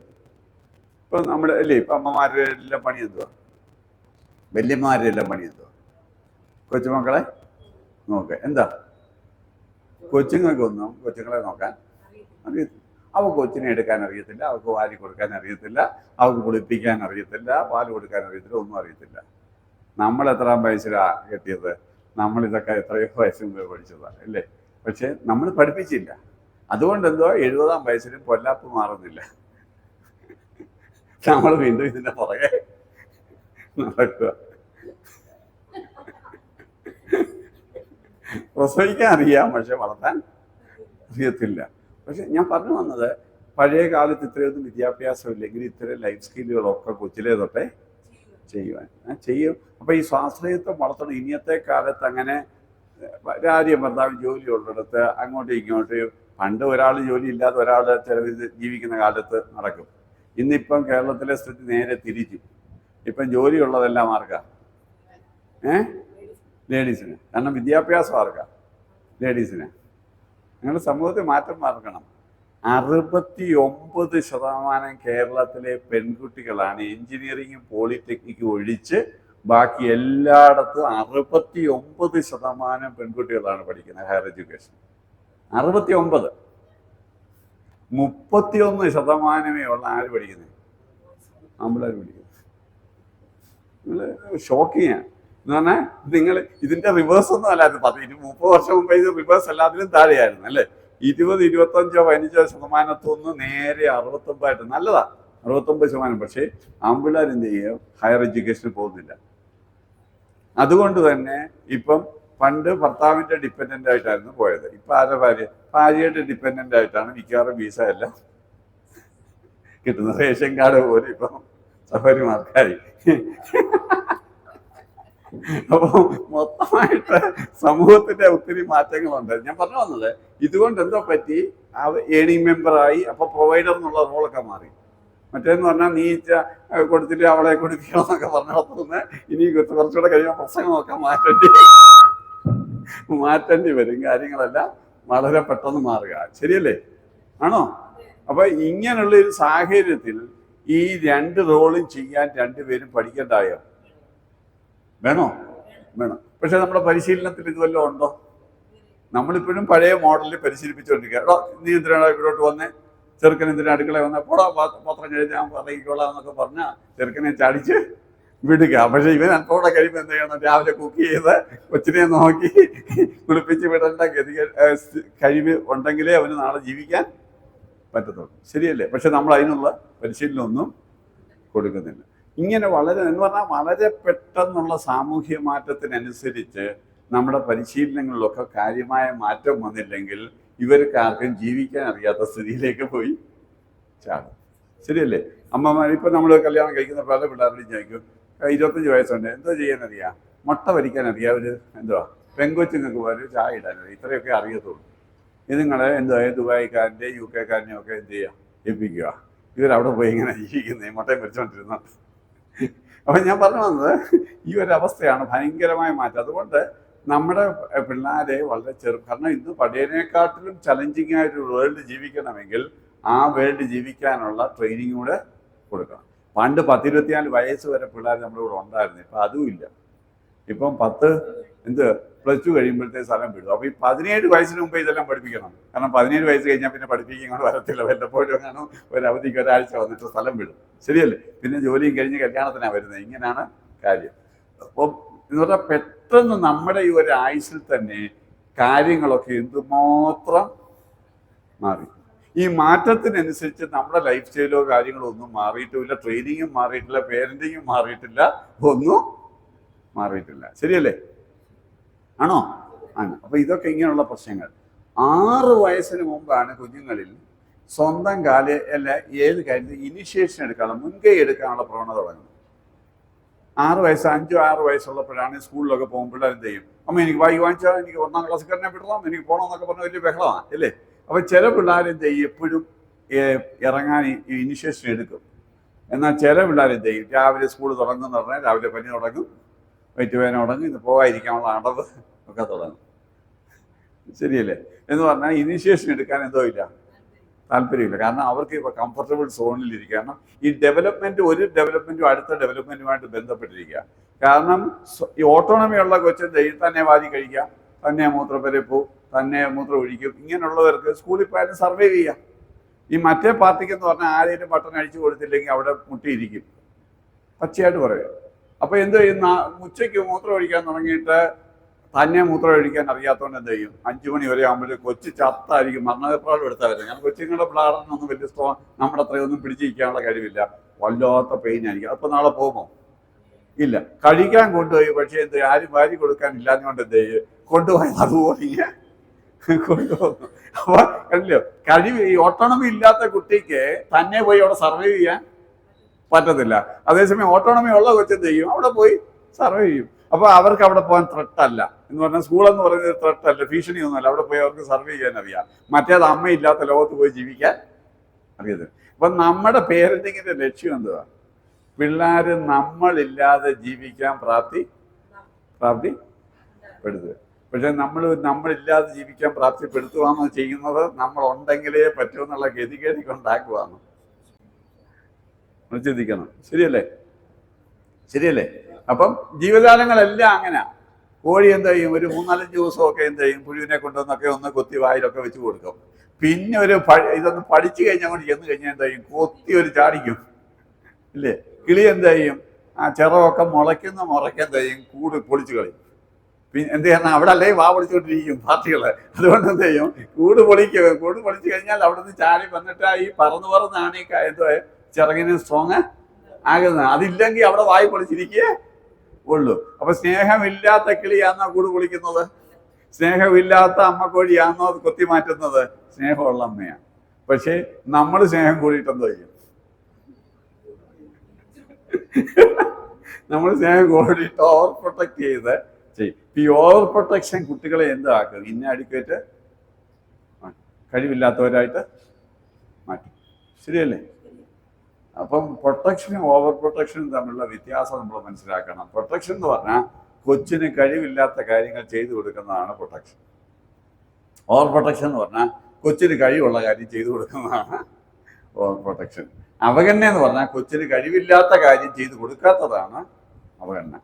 സിമ്പിൾ. ഇതിൽ കൂടുതൽ സിമ്പിളായിട്ട് പറയണം. അവഗണന എന്ന് പറഞ്ഞാൽ കൊച്ചിന് കഴിവുമില്ല, നമ്മൾ ചെയ്തു കൊടുത്തില്ലെങ്കിൽ കൊച്ചു സർവൈവ് ചെയ്യത്തില്ല, വലിയ ബുദ്ധിമുട്ടായിരിക്കും അല്ലേ? കൊച്ചിന് കഴിവുള്ള കാര്യം ചെയ്തു കൊടുത്താൽ കുട്ടി കഴിവില്ലാത്തവരാകും. പക്ഷെ കഴിവ് ഉള്ള കാര്യം ചെയ്തു കൊടുക്കരുത്, കഴിവില്ലാത്ത കാര്യം ചെയ്തു കൊടുക്കണം. ഇതാണ് നമ്മുടെ ചുമതല. ശരിയല്ലേ? ഇത് കൃത്യമായി നമ്മൾ ചെയ്യണം. പക്ഷെ നമ്മുടെ പേരൻസ് പലപ്പോഴും സ്നേഹം കൊണ്ട് ഈ അമിത സംരക്ഷണം കൊടുത്ത് കുട്ടികളെ ഇന്നാഡിക്വേറ്റ് ആകുന്നു. ഇത്തരം ചലഞ്ചിങ് വേൾഡിൽ അവർ ജീവിക്കാൻ വളരെ അപ്രാപ്തര് ആകുന്നു. ഞാൻ സിമ്പിളായിട്ട് ഇത് പറയും. അത് കഴിയുമ്പോൾ എന്തോ പറ്റും? നമ്മൾ ശരിക്കും ആത്മവിശ്വാസമൊക്കെ വളരുന്നത് എപ്പോഴാണ്? ഇൻഡസ്ട്രിയസ് ആകുന്നത് എന്ന് പറഞ്ഞാൽ അവരെ ഉള്ളിൽ കിടക്കുന്ന കഴിവുകളൊക്കെ വികസിപ്പിക്കുന്ന 8 തൊട്ട് 10 വയസ്സ് ആ സമയത്താണ്. അപ്പം കുട്ടികളിൽ സ്വാഭാവികമായിട്ട് ഇന്നർ വാസനകളൊക്കെ വളർത്തിയെടുക്കേണ്ടത് എപ്പോഴാണ്? ആ പ്രായത്തിലാണ്. ഒരു സ്റ്റേജൊക്കെ കൊണ്ടുവന്നൊരു പാട്ട് പഠിപ്പിക്കുക, ഒന്ന് പ്രസംഗിക്കാൻ പഠിപ്പിക്കുക. അപ്പം 8 വയസ്സുള്ള കൊച്ചൊന്ന് വിൽക്കുക, ആരും അവിടെ നിന്ന് മറന്നു പോയാലും നാണമൊന്നുമില്ല. കാരണം അവരവിടെ നിന്ന് വിൽക്കിക്കോളും, പ്രശ്നമില്ല. പക്ഷെ 16 വയസ്സുകാരൻ അവിടെ നിന്ന് വിൽക്കത്തില്ല. അവൻ പിന്നെ അവിടെ പോയി സ്റ്റേജിൽ നിൽക്കത്തില്ല. അയ്യോ. അപ്പം ആ സ്വാഭാവികമായിട്ട് എന്ന് പറഞ്ഞാൽ എറർ വന്നാൽ ഈഗോ ഇല്ലാത്ത സമയത്ത് എന്താ ഈ എറർ വരുത്തിയാലും അങ്ങ് ചെയ്തോളും. ആ സമയത്ത് നമ്മൾ ചെയ്തില്ലെങ്കിൽ എന്ത് ചെയ്യും? പിന്നെ ഇവന്റെ ഈഗോ കൊണ്ട് എന്ത് ചെയ്യത്തില്ല, എറർ വന്ന് മറ്റുള്ളവർ കാണുമെന്നുള്ള ഈഗോ ഉണ്ടാവും, പിന്നെ ചെയ്യാൻ പോകത്തില്ല. പ്രത്യേകിച്ച് നമ്മുടെ കുട്ടികളുടെയൊക്കെ മിനിസ്ട്രികളിൽ കുട്ടികളെ എന്ത് ചെയ്യണം? പുറമോട്ട് നിൽക്കുന്ന കുഞ്ഞുങ്ങളെ കൊണ്ടു നിർത്തി 2 പാട്ടൊക്കെ പാടി അവരെ ആ ധൈര്യം ഉണ്ടാക്കിയെടുക്കണം. എന്ന് പറഞ്ഞാൽ മ്യൂസിക്കൽ ഇൻസ്ട്രുമെന്റ് വായിക്കുവോ, പഠിക്കുവോ, വരയ്ക്കുവോ, ചെയ്യുവോ, എന്തൊക്കെ കഴിവുകളുണ്ടോ അതൊക്കെ ഒന്ന് വികസിപ്പിച്ചെടുക്കുക. എന്ന് പറഞ്ഞാൽ തനിക്കും കഴിവുണ്ട്, ഏതെങ്കിലും കഴിവ് എല്ലാവർക്കും ഉണ്ട്. ചിലപ്പോൾ ഒരുത്തം പഠിക്കാൻ എടുക്കാൻ, അല്ലെങ്കിൽ ഓടാൻ എടുക്കാനായിരിക്കും, അല്ലെങ്കിൽ ഒരു പാടാൻ എടുക്കാനായിരിക്കും, അല്ലെങ്കിൽ കൊട്ടാൻ എടുക്കാനായിരിക്കും. എന്തെങ്കിലും ഒരു കഴിവ് എല്ലാവർക്കും ഉണ്ട്. ഏതെങ്കിലും എന്നെ കൊള്ളാമെന്ന് ചിന്തിക്കുന്നവൻ എന്തോ ചെയ്യാം? ഇൻഫീരിയോറിറ്റി ഇല്ല. അതേസമയം ഒന്നിനകത്തും ഷൈൻ ചെയ്യാം, എല്ലാവരും സമ്മാനം വാങ്ങിക്കുന്നത് എനിക്ക് മാത്രം ഒന്നും ചെയ്യാൻ പറ്റാത്തവനെ ഇൻഫീരിയോറിറ്റി ഉള്ളത്. ഇവനാ പിന്നെ ഈ കുരുത്തക്കേട് കാണിച്ച് എന്ത് ചെയ്യുക? ശ്രദ്ധ വാങ്ങിക്കാൻ പോകുന്നത്. കാരണം അവൻ ആ ക്ലാസ്സിൽ ഇരുന്ന് പോവോ, ഇറങ്ങിപ്പോവോ, മാന്തുവോ എന്തെങ്കിലും ചെയ്യും. കാരണം അവൻ നെഗറ്റീവ് അറ്റൻഷനെ, മറ്റാരും പോസിറ്റീവ് അറ്റൻഷൻ കിട്ടത്തില്ല. മറ്റവർക്കൊക്കെ മാർക്ക് വാങ്ങിച്ചത് സമ്മാനം കിട്ടി, അവാർഡൊക്കെ കിട്ടും. ഇവൻ എന്തോ ചെയ്യാം? പോസിറ്റീവ് അറ്റൻഷൻ വാങ്ങിക്കാനുള്ള കഴിവ് ഇല്ല. പിന്നെന്ത് ചെയ്യും? ഇവൻ നെഗറ്റീവ് അറ്റൻഷൻ വാങ്ങിക്കാൻ ശ്രമിക്കും. ഇവരാണ് പിന്നീട് തലതിരിഞ്ഞ കുട്ടികളായിട്ട് മാറുന്നത്. അപ്പോൾ ഇതെല്ലാം 8 തൊട്ട് 10 വയസ്സ് വരെ നമ്മൾ ചെയ്യേണ്ട കാര്യങ്ങളാണ്. കാരണം ഇനിഷ്യേഷൻ എടുക്കേണ്ടത് നമ്മൾ ഇത്രയും കാര്യങ്ങളൊക്കെ ചെയ്യാൻ പ്രേരിപ്പിക്കുന്ന എപ്പോഴാണ്? ഇവന്റെ ആത്മവിശ്വാസം. നമ്മൾ 18 വയസ്സുള്ള ഇവന് ആത്മവിശ്വാസം ഇല്ലെന്നൊക്കെ പറഞ്ഞുകൊണ്ട് വരും. അപ്പോഴത്തേക്ക് 10 വർഷം കഴിച്ചു. ശരിയല്ലേ? അപ്പൊ ഇതുപോലെയാണ് ഗ്രൂപ്പിലൊക്കെ ഭാഗമായി 10-12 വയസ്സാകുമ്പോൾ പിള്ളേർക്ക് സമപ്രായക്കാരുമായിട്ടൊക്കെ മിങ്കിൾ ചെയ്യാൻ പറ്റും. ഗ്രൂപ്പ് ഐഡന്റിറ്റി ഡെവലപ്പ് ചെയ്യുന്ന ആ സമയത്ത്. അപ്പം പിള്ളേർ സമപ്രായക്കാരോട് മിങ്കിൾ ചെയ്യും. നമ്മളെ പിള്ളേർ നമ്മൾ എന്ത് ചെയ്യും? പിള്ളേരെ മിങ്കിൾ ചെയ്യാൻ അനുവദിക്കത്തില്ല. എന്നിട്ട് പിന്നെ വലുതാകുമ്പോൾ പറയും അവൻ ആരോടും മിണ്ടത്തില്ല, അവൾ ആരെയും. പിള്ളേരൊക്കെ ഇപ്പം ഇവൻ ആരോടും മിണ്ടത്തില്ല, അവന് കൂട്ടുകാരൊന്നുമില്ല. ഇത് എപ്പോഴാണ് 10-12 വയസ്സായപ്പോൾ അവൻ സ്വാഭാവികമായിട്ട് സമപ്രായക്കാരിലേക്ക് അവരുടെ ശ്രദ്ധയ്ക്കും അംഗീകാരത്തിനും വേണ്ടി ശ്രമിക്കുന്ന ഒരു സ്വാഭാവിക സമയമാണ് ടീനേജിന്റെ തുടക്കം. ആ ടീനേജ് തന്നെ ഇപ്പം മുന്നിൽ വരിക. പണ്ടൊക്കെ 13-14 വയസ്സായിരുന്നു. ഇപ്പം വേൾഡ് ഹെൽത്ത് ഓർഗനൈസേഷൻ തന്നെ ടീനേജിന്റെ ഡെഫിനിഷൻ മാറ്റി 10 വയസ്സ് തൊട്ടായി. ഇപ്പൊ 9 വയസ്സുള്ള പിള്ളേർക്കൊക്കെ കേരളത്തിൽ ചെറുക്ക് ടീനേജ് ലക്ഷണമുണ്ട്. 9 വയസ്സേ ആയിട്ട്. അപ്പം പണ്ട് 14 വയസ്സിൽ വന്ന ടീനേജൊക്കെ ഇങ്ങനെ വീണ്ടും താഴോട്ട് വന്ന് 9 വയസ്സിലൊക്കെ ആയി. ശരിയല്ലേ? മെൻസ്ട്രേഷനൊക്കെ 9-10 വയസ്സുള്ള കുട്ടികൾക്കൊക്കെ ഇപ്പോൾ ഉണ്ട്. എന്ന് പറഞ്ഞാൽ ഫുഡ് ഹാബിറ്റും ലൈഫ് സ്റ്റൈലും ഒക്കെ മാറിയപ്പോൾ. പക്ഷേ 9 വയസ്സുള്ള കുട്ടിക്ക് അപ്പൊ എന്ത് ചെയ്യും? സമപ്രായക്കാരോട് മിങ്കിൾ ചെയ്യാനും, അപ്പൊ വീട്ടുകാരുടെ അംഗീകാരത്തെക്കാൾ കൂടുതൽ ആ സമയത്ത് സമപ്രായക്കാരുടെ അംഗീകാരമൊക്കെ വേണം. ഇത് നമ്മൾ പല പേരൻസും അത് നല്ലപോലല്ല കാണുന്നത്. ഇവൻ എന്തുവാ മറ്റേ എൻ്റെ സാരിയെ പിടിച്ച് നടക്കുമായിരുന്നു, എല്ലാ എന്നോട് സത്തയെ പറയാമായിരുന്നു, ഇപ്പം കൂട്ടുകാരനോട് താല്പര്യം, എന്നോട് മിണ്ടത്തില്ല. പല അമ്മമാരും അവരുടെ നെഗറ്റീവായിട്ട് എടുക്കുന്നത്. പക്ഷെ നെഗറ്റീവാണോ പോസിറ്റീവാണോ? പോസിറ്റീവാണ്. കാരണം മനുഷ്യൻ പറയുന്ന വീടെന്ന് പറയുന്ന ചെറിയ ലോകത്തിൽ നിന്ന് വിശാലമായ സമൂഹത്തിലേക്കുള്ള വളർച്ചയിൽ അവന്റെ ഒന്നാം ഘട്ടമാണ് സമപ്രായക്കാരുടെ മിണ്ടുക. സമപ്രായക്കാരായ സെയിം സെക്സിനിടയ്ക്ക് മിണ്ടി ഒരു അംഗീകാരവും ശ്രദ്ധയോ ഒക്കെ നേടാൻ പറ്റിയാൽ ഇവന് കുറച്ചുകൂടെ കോൺഫിഡന്റ് ആകുമെന്നോ, അല്ലാത്ത സമൂഹത്തിലും പോയി ഞാൻ ഇടപെടാമെന്നൊരു ധൈര്യം ഇവന് വരും. അതേസമയം അവിടെ പോലും ഇടപെടാൻ പറ്റത്തില്ല. ഇവൻ എന്ത് ചെയ്യും? എനിക്ക് എൻ്റെ കൂട്ടുകാർ പോലും അംഗീകരിക്കാൻ പറ്റില്ല, പിന്നെ എനിക്ക് ഒരു ലാർജർ സമൂഹത്തിൽ പോയി സർവേ ചെയ്യാന്നുള്ള കോൺഫിഡൻസേ പോകും. അപ്പോൾ ഞാൻ പറയാം, വളരെ നിസ്സാരമെന്ന് നമ്മൾ പറയുന്ന ചില കാര്യങ്ങളൊക്കെ ഓരോ ഏജിലും എന്തുമാത്രം അപ്പം നല്ല കുട്ടി കൂട്ടുകാരില്ലാത്ത കുട്ടിയല്ല. അപ്പം പക്ഷെ അവിടെ കൂട്ടുകാരെ ശ്രദ്ധിക്കണം, ആരോടാ കൂട്ട് കൂടുന്നതെന്നുള്ളത് ശ്രദ്ധിക്കണം, നല്ല കൂട്ടുകാരെ ശ്രദ്ധിക്കണം, നല്ല കാര്യങ്ങൾ ചെയ്യാൻ കൂടണം, നല്ല അവർ കൂടി വെക്കണം. അല്ലാതെ കുരുത്തക്കെട്ടവരെ പോയി ഗ്രൂപ്പിൽ പെടാതെ സൂക്ഷിച്ചാൽ മതി. അല്ലാതെ കൂട്ടുകെട്ടില്ലാത്ത കുട്ടി മറ്റേ മോശമായ കൂട്ടുകെട്ട് പോകുന്ന പോലെ തന്നെ ഒരു വൈകല്യമാണ് ഒരു കൂട്ടുകാരോടും ഇല്ലാത്തത്, ഒറ്റതിരിഞ്ഞ് നടക്കുന്നത് അല്ലേ? ഇപ്പൊ ആൺപിള്ളേർ കൂടുതലും ചെയ്യുന്നു എന്തുവാ? സോഷ്യൽ സ്കില്ല് തീരെ കുറഞ്ഞു. നമ്മൾ നോക്കിയൊരു 30 വർഷം മുമ്പേ ഉള്ള പെൺകുട്ടികളുടെ ഗതികേടിനേക്കാളും താഴെയാണ് ഇപ്പോഴത്തെ ആൺപിള്ളേർ. നല്ലൊരു ശതമാനം. ഒരു 20% ആൺപിള്ളേർ ഭയങ്കര സ്മാർട്ടാണ്. ഒരു 80% ആൺകുട്ടികളും പെൺകുട്ടികളെ കാട്ടിലും സോഷ്യൽ സ്കിൽ ഇല്ലാത്തവരാണ്. ആണോ? പക്ഷെ പെൺകുട്ടികൾ ഈ 10-15 വർഷം കൊണ്ട് എന്തായി? ഭയങ്കര സ്മാർട്ടായി മിക്കാറ്. ഇപ്പൊ നാണം കുടുങ്ങിയ പെണ്ണുങ്ങളെ പെൺപിള്ളേരെ ഒന്നും കാണാനേ ഇല്ല. മുൻകൈ എടുക്കാത്ത പെൺകുട്ടികളില്ല. ഡിസിഷൻ എല്ലാത്തിനും വളരെ ആക്റ്റീവാണ് അവര്. വീട്ടിൽ ചെന്നാലും സ്കൂളിൽ ചെന്നാലും എല്ലാം അവരാ ആക്റ്റീവ്. പക്ഷേ അവിടെ ആര് പമ്മാൻ തുടങ്ങി? ബോയ്സ് പമ്മാൻ തുടങ്ങി. ഇതൊക്കെ വലിയ പ്രശ്നങ്ങളായി. ഇപ്പൊ ഇങ്ങനെ പോയി കഴിഞ്ഞാൽ 15 വർഷം 20 വർഷം കഴിയുമ്പോൾ വലിയ പ്രശ്നങ്ങളാണ്. കാരണം നല്ല സ്മാർട്ട് പെൺപിള്ളേർക്ക് ഈ പമ്മന്മാരെ ഇഷ്ടമില്ലാതെ വരും. അപ്പൊ അവർക്ക് എന്തോ വേണം? സ്മാർട്ടായിട്ടുള്ള ആൺകൽ ലീഡർഷിപ്പും ഒക്കെ വേണമെന്നുണ്ട്. മൊബൈൽ, കാരണം മൊബൈലിനകത്തോട്ട് എന്ത് ചെയ്യുന്നു? തിരിഞ്ഞ് മൊബൈൽ വന്നതോടെ സോഷ്യൽ സ്കില്ല് തീരെ ഇല്ലാതായി. മനുഷ്യനോട് ഇടപെടുന്നില്ല, എപ്പോഴും ഇതേ തോണ്ടിക്കൊണ്ട് ഇരിക്കും. ശരിയല്ലേ? പിള്ളേരുടെ ഗെയിംസ് ഇപ്പൊ കളിക്കാൻ പോവല്ലോ. ഈ ഗെയിമല്ല ഇതിനകത്താണ് കളിക്കുന്നത്, വെർച്വൽ കളികളാണ്. വെർച്വൽ കളി കൊണ്ട് മറ്റേ കളിക്കാൻ പോയാൽ നമുക്ക് ഒത്തിരി പ്രയോജനമുണ്ട്. നമ്മൾ മോശമാണെന്ന് വിചാരിക്കരുത് കേട്ടോ. നമ്മളെ പഴയ കാലത്ത് ആത്മീയരായിട്ടുള്ളവർ കളികളിലൊക്കെ വിലക്കിയിട്ടുണ്ട്. സത്യത്തിൽ തെറ്റാ. കാരണം കളി ഒരാളുടെ മാനസിക വികസനത്തിൽ ഒത്തിരി സഹായിക്കും. ഒരാൾ ഫുട്ബോൾ കളിക്കണം എന്ന് തന്നെയാണ്. ഒരു ഫുട്ബോൾ ഇപ്പം 11 പേര് നിന്ന് ഒരുത്തൻ ഫോർവേഡാണ്, ഒരുത്തൻ ബാക്കാണ്, ഒരുത്തൻ സ്ട്രൈക്കറാണ്, ഓരോ സ്ഥലത്ത് നിൽക്കുക. ഇവന് ഒരു പന്ത് കൊടുത്ത് 3 പേര് പാസ് ചെയ്തിട്ട് ഒരുത്തൻ പോയി അടിക്കാൻ പറ്റും. അപ്പൊ ഈ 3 പേര് ഇവന്റെ പുറകിൽ നിന്ന് ഇവനെ സപ്പോർട്ട് ചെയ്യണം. വേണ്ടായോ? അവസാനം അവൻ ബോൾ അടിച്ചെന്നായിരിക്കും, പക്ഷെ 3 പേരെ സപ്പോർട്ട് കൊണ്ടേ നടക്കത്തുള്ളൂ. അപ്പോൾ ആ ഒരു ടീം വർക്കാണ്. അല്ല ഒറ്റയ്ക്കല്ല വിജയം. ആണോ? ഒറ്റയ്ക്ക് വിജയിക്കാമല്ല. അപ്പോൾ ടീമിൽ എങ്ങനെയാ പ്രവർത്തിക്കേണ്ടതെന്ന് മനസ്സിലാകും. ഒറ്റയന്മാരൊന്നും ഈ ടീം വർക്ക് ചെയ്യാൻ അറിയത്തില്ല. പക്ഷെ ടീം വർക്ക് പഠിക്കുന്നത് തന്നെ അത് സഹായിക്കും അല്ലേ? തോറ്റു, ഈ പ്രാവശ്യത്തെ മത്സരത്തിന് തോർത്തു, അതുകൊണ്ട് കളി നിർത്തും. അടുത്ത പ്രാവശ്യം ക്ഷയിക്കാറ്റ് കൊടുത്ത് വളരെ കെട്ടിപ്പിടിച്ച് പിരിഞ്ഞിട്ട് അടുത്ത പ്രാവശ്യം വീണ്ടും മത്സരിക്കാൻ വരും. അപ്പൊ തോൽവിയെ പോസിറ്റീവായിട്ട് എടുക്കാൻ പഠിച്ചു അല്ലേ? തോപ്പിച്ചവരോട് ശത്രുതയില്ല, ഞാൻ പോസിറ്റീവായിട്ട് അതിനെ എടുത്തിട്ട് അടുത്ത പ്രാവശ്യം ഞങ്ങൾ ജയിക്കണമെന്ന് പറഞ്ഞിട്ട് ധൈര്യത്തോടെ പോകാൻ പറ്റി. അപ്പൊ പരാജയങ്ങളിൽ നിന്ന് വിജയത്തിലേക്ക് പോകാനുള്ള ആവേശം, ഗ്രൂപ്പിലുള്ള ഇടപെടൽ, അഡ്ജസ്റ്റ്മെന്റ്, ഒത്തിരി കാര്യങ്ങൾ ആ ഗ്രൂപ്പ് ആക്ടിവിറ്റികളിൽ നിന്ന് കുട്ടികൾ പഠിക്കുന്നുണ്ടോ? ഉണ്ടോ? ഒരു ഫിക്സഡ് റോളിൽ നിന്ന് പണിയാനുള്ള കഴിവ് അല്ലേ? മറ്റൊരാൾക്ക് ക്രെഡിറ്റ് കൊടുക്കാനുള്ള മനസ്സ്, ഇങ്ങനെ ഒത്തിരി നമ്മളത് ഒന്ന് പഠിച്ചു നോക്കിയാൽ മാനസികമായിട്ട് ഒത്തിരി വികസനത്തിന് ഗെയിമുകൾ സഹായിക്കും. പക്ഷേ അതേസമയം ഇതൊന്നും ചെയ്യാതെ വെർച്വൽ കളിക്കുന്നത് എന്താ ഗുണമാണ്?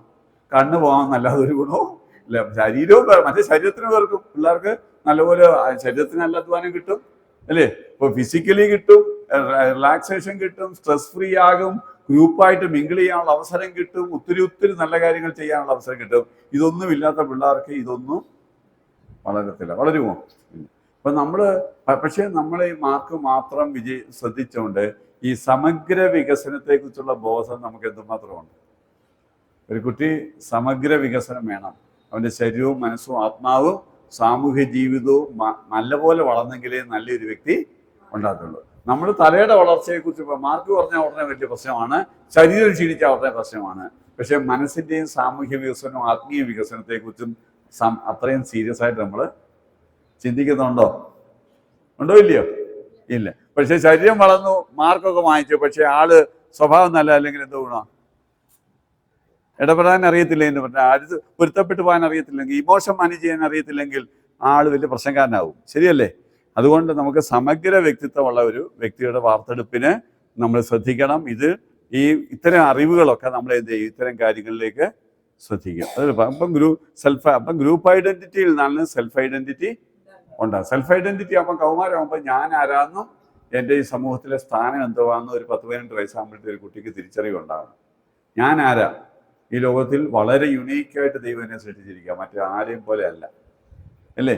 ഓരോ സൃഷ്ടിയും യുണീക്കായിട്ട് സൃഷ്ടിച്ച ഒരു യുണീക്ക് ദൗത്യത്തിന് വേണ്ടി ദൈവം ഇങ്ങോട്ട്. ഇപ്പൊ എൻ്റെ ദൗത്യം എന്താ? ഞാൻ എന്തിനാ ഈ ഭൂമി വന്നേ? ഞാൻ എന്താ ചെയ്യേണ്ടത് എന്ന് തിരിച്ചറിഞ്ഞ് ജീവിക്കുന്ന ഒരർത്ഥവത്തായിട്ട് ജീവിക്കുന്നത്.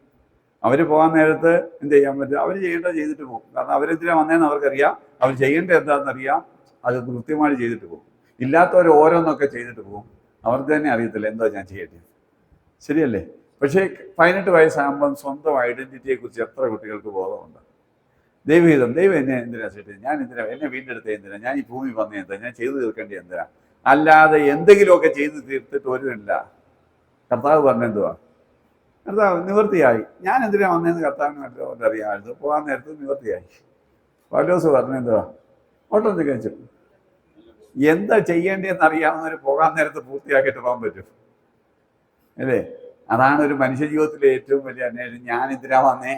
ഞാൻ എന്താ ചെയ്യണ്ടേ എന്ന് തിരിച്ചറിയാം. അപ്പൊ ഈ കോഴ്സൊക്കെ എടുക്കുമ്പോഴും പഠനം എടുക്കുമ്പോഴും ഒക്കെ പിള്ളേർക്ക് അപ്പോഴത്തേക്ക് ഞാൻ എന്താ ചെയ്യണ്ടേ എന്നുള്ള ഒരു അവബോധം ഉണ്ടാകും. അല്ലാതെ നീ ആ കോഴ്സിന് പോയി ചേട്ടത്തി ഉണ്ടാ നീ പോകും, അവൻ ഏതാണ്ട് അയൽവക്കാർ കൂട്ടുകാരി ഉണ്ട്, നീ അതിനങ്ങ് പോകും. ഇന്ന് നിങ്ങൾക്കറിയാം ലോകത്തിൽ 4000-ൽ കൂടുതൽ പ്രൊഫഷനുണ്ട്. 4000-ൽ കൂടുതൽ. 40 എണ്ണത്തെക്കുറിച്ച് എത്ര പേർക്കറിയാം? 4000 അംഗീകൃത പ്രൊഫഷനുണ്ട്. ഇപ്പം നിങ്ങൾ ലോകത്തിൽ കാണുന്ന 33% പ്രൊഫഷനും വരുന്ന 10 വർഷത്തിനകം ലോകത്ത് കാണത്തില്ല. എന്ന് പറഞ്ഞാൽ നിങ്ങളത് പഠിച്ചുകൊണ്ട് ജോലി കിട്ടത്തില്ല. ഇപ്പോൾ ഉള്ള 4000-ൽ 30% എന്ന് പറഞ്ഞാൽ ഏകദേശം 1000 പ്രൊഫഷൻ 10 വർഷം കഴിയുമ്പോൾ ഈ ലോകത്ത് കാണത്തില്ലെന്ന്. അതുകൊണ്ട് ജോലി കിട്ടത്തില്ല. ഇത്രയ്ക്ക് ലോകം ഫാസ്റ്റായിട്ട് ചേഞ്ച് ചെയ്യുന്ന ലോകത്താണ് നമ്മൾ ജീവിക്കുന്നത്. നമ്മളിപ്പോഴും പഴയ 40 കൊണ്ടിരിക്കുകയാണ്. നമ്മൾ ലോകത്തിൻ്റെ അപ്പം നമ്മൾ പറഞ്ഞാൽ വളരെ ഫാസ്റ്റായിട്ട് ജീവിക്കുന്ന ജീവിതത്തിൽ നമ്മൾ വളരെ വ്യത്യസ്തമായി ചിന്തിക്കാൻ കഴിഞ്ഞെങ്കിലേ നമ്മുടെ അടുത്ത തലമുറയെ നമുക്ക് വാർത്തെടുക്കാൻ പറ്റത്തുള്ളൂ. പുതിയ കോഴ്സുകളും പുതിയ ജോലികളും പുതിയ സാധ്യതകളും ഒക്കെ വന്നുകൊണ്ടിരിക്കുക. പലതും തൊഴിൽ പോലും ഇല്ലാതെ 5 പൈസ കിട്ടാത്ത, ഒരു ജോലി പോലും കിട്ടാത്ത വഴിയിലേക്ക് മാറുക. അവിടെ അത് നമുക്കറിയാത്തതുകൊണ്ട് അതിന് വീണ്ടും വിട്ടേക്കുക. നമുക്ക് ആ കോഴ്സേ അറിയത്തുള്ളൂ, അതിന് പോകാൻ പറഞ്ഞ് നമ്മളങ്ങ് വിടുക. ഈ അവസ്ഥയൊക്കെ മാറണം. വളരെ വിശാലമായിട്ട് നിങ്ങളൊക്കെ ചിന്തിക്കാൻ തുടങ്ങണം. പേരൻറ്റിങ് ഒരു വലിയ ചലഞ്ചാണ്. ഇന്നലകളിലെ പിള്ളേരെ വളർത്താൻ പോലും നമുക്കറിയത്തില്ല. നാളുകളിലെ പിള്ളേരെ വളർത്തണമെന്ന് പറഞ്ഞാൽ കാരണം വളരെ ഫാസ്റ്റായിട്ടാണ് ലോകം ചേഞ്ച് ചെയ്യുന്നത്. വളരെ ഫാസ്റ്റായിട്ട്. മുമ്പേ പറഞ്ഞ പോലെ നമ്മുടെ കുടുംബ വ്യവസ്ഥയും റോളുകളും ഒക്കെ മാറാൻ തുടങ്ങി. നമ്മുടെ ഈ ആയുസിൽ നമ്മുടെ കൊച്ചിലെയുള്ള ഇപ്പോൾ വിട്ടിരിക്കുന്നെല്ലാം മധ്യവയസ്കരാണ്. നമ്മുടെ കൊച്ചിലെയുള്ള കുടുംബവും ഇപ്പോഴുള്ള കുടുംബവും, അന്നത്തെ ജീവിതവും ഇന്നത്തെ ജീവിതവും, അന്നത്തെ പഠിത്തവും അന്നത്തെ ജോലികളൊന്ന് കമ്പയർ ചെയ്ത് ഇല്ലേ? നിങ്ങളൊരു 15 വർഷം മുമ്പേ കേരളത്തിലെ ഒരു പെങ്കൊച്ച് 7 മണി കഴിഞ്ഞ് ഞാൻ തന്നെ കൊട്ടാരക്കര പോകാമെന്ന് പറഞ്ഞാൽ നിങ്ങൾ വിടുവോ? ഇപ്പം നിങ്ങൾ എങ്ങോട്ടാണ് വിടുന്നത്? ഉസ്ബാക്കിസ്ഥാൻ, അർമേനിയ, ചൈന, സ്വിറ്റ്സർലൻഡ്, ഏതാ 17 വയസ്സുള്ള കൊച്ചിനെ 17 വയസ്സ് +2 കഴിഞ്ഞിട്ട് നേരെ ഉസ്ബാക്കിസ്ഥാനും വിടുക. നിങ്ങൾ 5-10 വർഷത്തെ 10 കിലോമീറ്റർ അപ്പുറത്ത് വിടാത്ത പാർട്ടികളാണ് ഈ ആയുസിൽ തന്നെ കൊച്ചിനെ കയറ്റി പ്രാർത്ഥിച്ചു വിടുന്നത്. നിങ്ങൾ ചിന്തിച്ച മാറ്റം, സ്വപ്നം കാണാൻ പറ്റുന്ന മാറ്റം അത്രയ്ക്ക് നമ്മൾ ചിന്തിക്കുന്നില്ല. നമ്മൾ പോലും അറിയുന്നില്ല നമ്മൾ മാറുന്നത്. അത്രയ്ക്ക് നമ്മൾ മാറുക ആണോ? ശരിയല്ലേ? അങ്ങനെ മാറുന്ന ഒരു അവസ്ഥയിലേക്കാണ് ലോകം മാറുന്നത്. അപ്പൊ ഇത്രയ്ക്ക് വലിയ മാറ്റങ്ങളെ അഭിമുഖീകരിക്കാൻ നമ്മുടെ പിള്ളേരെ പ്രാപ്തിപ്പെടുത്തണം. ഇപ്പം ബാംഗ്ലൂരിൽ വിടുന്ന കൊച്ചിനെ, ചൈനയിൽ വിടുന്ന കൊച്ചിനെ, ഓസ്ട്രേലിയ വിടുന്ന കൊച്ചിനെ അവിടെ പോയി അവിടുത്തെ ലോകത്തെക്കുറിച്ചും അവിടുത്തെ വ്യവസ്ഥയെക്കുറിച്ചും അവിടുത്തെ ലൈഫ് സ്റ്റൈലിനെ കുറിച്ചും നമുക്ക് വല്ലതും അറിയാം? ഒന്നും അറിയാം. നമ്മളങ്ങ് വിടുക. നമ്മളീ ഇവിടുത്തെ അടുത്ത് വിടുന്നവരങ്ങ് വിടുക. യൂറോപ്പിലെ ലൈഫ് സ്റ്റൈൽ ഒന്നും ഇവിടുത്തെ ലൈഫ് സ്റ്റൈലേ അല്ല. ആണോ? അല്ല, ഭയങ്കര വ്യത്യസ്തമായ ലൈഫ് സ്റ്റൈലും ജീവിതശൈലികളും രീതികളും ഒക്കെയാണ്. നമുക്കൊന്നും സ്വപ്നം കാണാൻ പറ്റില്ല. അവിടെ മിക്സഡ് ഹോസ്റ്റലാണ്, ഒന്നിച്ച് ഒരു മുറി താമസിക്കുന്നത്. കഴിഞ്ഞ ദിവസം എന്നോട് ഈ ആഴ്ച ഒരു ബാങ്ക് മാനേജർ ഭാര്യയെ പഠിപ്പിക്കാൻ പറ്റതാണ്. അവിടെ ചെന്ന് കഴിഞ്ഞപ്പോൾ അവള് കുറച്ച് ദിവസം കഴിഞ്ഞപ്പോൾ അവള് വെള്ളം അടിച്ച് തുണിയില്ലാതൊക്കെ റൂമിക്കുന്ന അതിൽ 3 ആൺപിള്ളേർ ഒന്നിച്ച് താമസിക്കുന്ന അവന്മാരെ എടുത്ത് കുളിപ്പിക്കുന്നതും എടുക്കുന്നതും ഒക്കെ 2 വർഷം അങ്ങനെ താമസിക്കേണ്ടി വന്നു. എന്നിട്ട് അവൻ അതെല്ലാം സഹിച്ച് ഞാൻ സ്വീകരിക്കാമെന്ന് പറഞ്ഞപ്പോൾ എനിക്ക് അവനെ വേണ്ടെന്ന് എൻ്റെ മുന്നിൽ വെച്ച് പറഞ്ഞിട്ട് അവൾ ഇറങ്ങിപ്പോവാ. ഇത് ഇങ്ങനെയൊക്കെയുള്ള കാഴ്ചകൾ എല്ലാ ദിവസവും കാണുന്ന ആളാണ് ഞാൻ. നിങ്ങളുടെ എന്ന് പറഞ്ഞാൽ നമുക്കൊന്നും സ്വപ്നം കാണാൻ കഴിയാത്ത, ചിന്തിക്കാൻ കഴിയാത്തത്ര ലോകത്തിന്റെ വ്യത്യസ്തമായ കാഴ്ചപ്പാടുകളും വാല്യൂ സിസ്റ്റവും ലൈഫ് സ്റ്റൈലും ഒക്കെ ഉള്ള ലോകത്താണ് നമ്മുടെ പിള്ളേര് ഇവിടോട്ടാ പോകുന്നതെന്നോ അവിടെ എങ്ങനെ ജീവിക്കേണ്ടതെന്ന് പോകുന്ന പിള്ളേരെല്ലാം അങ്ങനെ പഠിച്ചു പോകുന്നൊന്നും ഞാൻ പറഞ്ഞില്ല കേട്ടോ, അങ്ങനെ ചിന്തിക്കരുത്. പക്ഷേ വളരെ വളരെ അപകടം പിടിച്ച ലോകത്ത് വളരെ നല്ലപോലെ ജീവിക്കാൻ പഠിക്കാതെ പോയി കഴിഞ്ഞാൽ അപകടത്തിൽ പോയി അല്ലേ? ഇവിടെ വേറെ ബാംഗ്ലൂരിൽ അങ്ങോട്ട് പോയല്ലേ മനസ്സിലായി. അപ്പോൾ അവിടെ അങ്ങനെ ലൈഫ് സ്റ്റൈലിലേക്കാണ് പിള്ളേർ പോകുന്നത്. അപ്പൊ ഇതൊക്കെ നമുക്ക് എത്ര പേർക്ക് അറിയാം? എത്ര പേര് ഇതിനു വേണ്ടിയൊക്കെ അറിഞ്ഞിട്ടാണ് പിള്ളേരെ വളർത്തുന്നത്? അല്ലെ അങ്ങനെയുള്ള ലൈഫ്, അത്ര സെൽഫ് കൺട്രോൾ ഉള്ള, സെൽഫ് ഡിസിപ്ലിൻ ഉള്ള കുട്ടികളെ നമ്മൾ എന്ത് ചെയ്യണം? ആ പ്രായത്തിനകം വളർത്തി എടുക്കണം അല്ലേ? അപ്പം അതുകൊണ്ട് തീർച്ചയായിട്ടും നമ്മൾ എന്ത് ചെയ്യണം? ഇതുപോലുള്ള ഒത്തിരി മാറ്റങ്ങളെ കുറിച്ച് ചിന്തിക്കണം. അപ്പം പേരൻറ്റിങ്ങിൽ ഓരോ ശൈലികളും മാറിക്കൊണ്ടിരിക്കും. അപ്പം ഇത്ര ചലഞ്ചിങ് ഒരു ലോകത്ത് പിള്ളേരെ യുവാക്കളാകുമ്പോഴത്തേക്ക് ജീവിക്കാൻ നമ്മൾ പ്രാപ്തിപ്പെടുത്തണം. പണ്ടിപ്പം പഠിച്ചില്ലെങ്കിൽ എന്തുവാ? 50 വർഷം മുമ്പേ ഒരാൾ പഠിച്ചില്ല, എന്തോ പറ്റും? ഒന്നും പറ്റത്തില്ല. കൊച്ചു പെൺപിള്ളേർ പഠിക്കരുതെന്ന് ഇവിടെ പ്രാർത്ഥിച്ച് ഉപവാസ പ്രാർത്ഥന നടത്തിയ വീടുകളുണ്ട്, സഭകളുമുണ്ട്. 50 വർഷം മുമ്പേ ഒരു പെൺകൊച്ച് പഠിക്കരുതെന്ന് ആത്മാർത്ഥമായി ഇരുന്ന് പ്രാർത്ഥിച്ച സഭകളും വീടുകളും ഉണ്ട്. കാരണം അന്നൊരു പെൺകൊച്ച് പഠിച്ചാൽ നമ്മുടെ ഇവക്കൊരു ചെറുക്കനെ കിട്ടാൻ ബുദ്ധിമുട്ടാണ്. അതുകൊണ്ട് ഇവിടുന്ന് പഠിത്തം നിർത്തി കിട്ടണേ എന്ന് പ്രാർത്ഥിച്ച ധാരാളം ആളുകളുണ്ട്. അവിടെ നിന്നാണ് നമ്മളിപ്പോൾ നേരെ തിരിച്ച് ചിന്തിക്കുന്നത്. അത്രയ്ക്ക് ഫാസ്റ്റായിട്ട് നമ്മുടെ ലോകം മാറുന്നത്. അതുകൊണ്ട് റോളുകൾ മാറുക, ജീവിതം മാറുക, കാഴ്ചപ്പാടുകൾ മാറുക, ലൈഫ് സ്റ്റൈൽ മാറുക. ഇത്രയും ചലഞ്ചിങ് ആയ ഒരു ലോകത്ത് നമ്മൾ ജീവിക്കണം. ഇന്നൊരു പെൺകുട്ടി പഠിച്ചില്ലേ, ജോലി ഇല്ലെങ്കിൽ, അല്ലെങ്കിൽ ഒരു ചെറുക്കന് ജോലി ഇല്ലെങ്കിലും ഒക്കെ വലിയ ട്രാജഡിയാണ്. കാരണം അത്രയ്ക്ക് ബുദ്ധിമുട്ടാണ് ഒക്കെ ജീവിക്കാൻ അല്ലേ? ആ ഒരു ലൈഫ് സ്റ്റൈലിലേക്ക് കാര്യങ്ങൾ പോകുന്ന ഒരു ലോകത്ത് അപ്പം പിള്ളേർ എന്തുമാത്രം സ്മാർട്ടായിട്ട്, എത്രമാത്രം സ്പിരിച്വലായിട്ട്, മൂല്യബോധങ്ങൾ നഷ്ടപ്പെടാതെ, ആത്മീയത നഷ്ടപ്പെടാതെ, ആത്മനിയന്ത്രണത്തിൽ ജീവിക്കാൻ വളരെ ചെറുപ്പത്തിൽ തന്നെ പരിശീലിപ്പിക്കേണ്ട വെല്ലുവിളിയാണ് നമ്മുടെ മുന്നിൽ അല്ലേ? അപ്പം ഇത് മനസ്സിലാക്കി വേണം. കാരണം നിങ്ങൾ നോക്കിയാൽ നമ്മുടെ കൊച്ചിലെ ട്രക്സ് എന്നൊക്കെ കേൾക്കുമ്പോൾ നമ്മുടെ ഇവിടെ ആയിരുന്നു അങ്ങ് ബോംബെ ട്രക്സ് അല്ലേ, അത് ഗോവയിലൊക്കെ വന്നു എന്നൊക്കെ പറഞ്ഞ് ഇപ്പം എന്തുവാ കേരളത്തിലെ എല്ലാ സ്കൂളിൻ്റെയും മുറ്റത്ത് MDMA ഉൾപ്പെടെ കിട്ടും, സ്വന്തം കൈനീട്ടും ദൂരത്ത്. അത്രയ്ക്ക് മാറ്റമാവട്ടെ. അപ്പം അത് ആരൊക്കെയാ? 8-10 വയസ്സുള്ള കുട്ടി, 11 വയസ്സുള്ള കുട്ടി ഒക്കെ ഇത്തരം പ്രശ്നങ്ങളെ അഭിമുഖീകരിക്കേണ്ടി വരും. 10 വയസ്സ്. എനിക്ക് 11 വയസ്സുള്ള അഡിക്ട്സ് ഉണ്ട്. 11 വയസ്സുള്ള പോണോഗ്രഫി അഡിക്ട്സ് എനിക്കുണ്ട്. കൊച്ചുകുട്ടികൾ 6ാം ക്ലാസ്സിൽ പഠിക്കുന്ന പോണോഗ്രഫി അഡിക്ട്സ് കണ്ടിട്ടുണ്ടെന്നല്ല പറഞ്ഞു, അഡിക്റ്റ് ഇല്ലാതെ ജീവിക്കാൻ വയ്യാത്ത 11 വയസ്സുകാരൻ. അപ്പം നിങ്ങൾക്ക് ചിന്തിക്കാൻ പറ്റും, നിങ്ങൾ എന്തോ ഈ സാധനം എന്ന് പറഞ്ഞാൽ ഇപ്പം ആ വാക്ക് തന്നെ പറഞ്ഞിട്ട് എന്തോ എന്ന് മനസ്സിലാകാത്തൊരു വിളിപ്പുണ്ട്.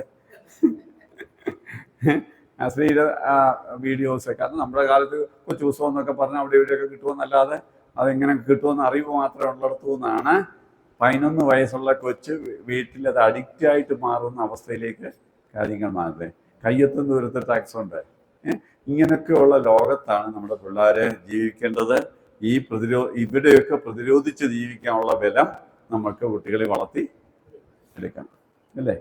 നിങ്ങൾക്കറിയാം കേരളത്തിലെ ചൈൽഡ് അബ്യൂസിൻ്റെ 18 വയസ്സിന് മുമ്പേ 49% പെൺകുട്ടികളും 51% ആൺപിള്ളേരും ജീവിതത്തിൽ ഏതെങ്കിലും ഒരു ബാഡ് എക്സ്പീരിയൻസിലൂടെ കടക്കാതെ 18 വയസ്സ് പൂർത്തിയാക്കത്തില്ല കേരളത്തിൽ. ഞാൻ പറഞ്ഞ എത്ര കറക്റ്റ് കേട്ടോ. 49% പെൺകുട്ടികളും 2% കൂടുതൽ 51% ആൺപിള്ളേർക്കും എന്തെങ്കിലും ഒരു സെക്ഷലി ബാഡ് എക്സ്പീരിയൻസ് ഇല്ലാതെ 18 വയസ്സ് പൂർത്തിയാക്കാൻ പറ്റില്ല എന്ന് പറഞ്ഞാൽ രണ്ടിലൊരാൾക്ക്, 2 മനുഷ്യരിൽ ഒരാൾക്ക്. ഇത്ര ഹൈ, ഇത് ഗവൺമെന്റ് പബ്ലിഷ് ചെയ്ത പഠന റിപ്പോർട്ടുകളായി പറയുന്നത്. ഇത്രയ്ക്ക് ഇത് നിങ്ങൾ ഇങ്ങനെ പറ്റും. ആൺപിള്ളേരെ കുറിച്ച് ഇതുവരെ ചിന്തിച്ചിട്ടുണ്ട്? നമ്മളിതൊക്കെ പഠിപ്പിക്കുന്ന വലിയ പിള്ളേർക്ക് നിങ്ങൾക്ക് 8 തൊട്ട് 13 വയസ്സ് വരെയാണ് ഏറ്റവും വലിയ അപകടം. നമ്മൾ ഇത് സംസാരിക്കുന്നതിനെ 15-16 വയസ്സുള്ള കൊച്ചുകൾ, അപ്പോഴത്തെ അപകട നില കഴിഞ്ഞു.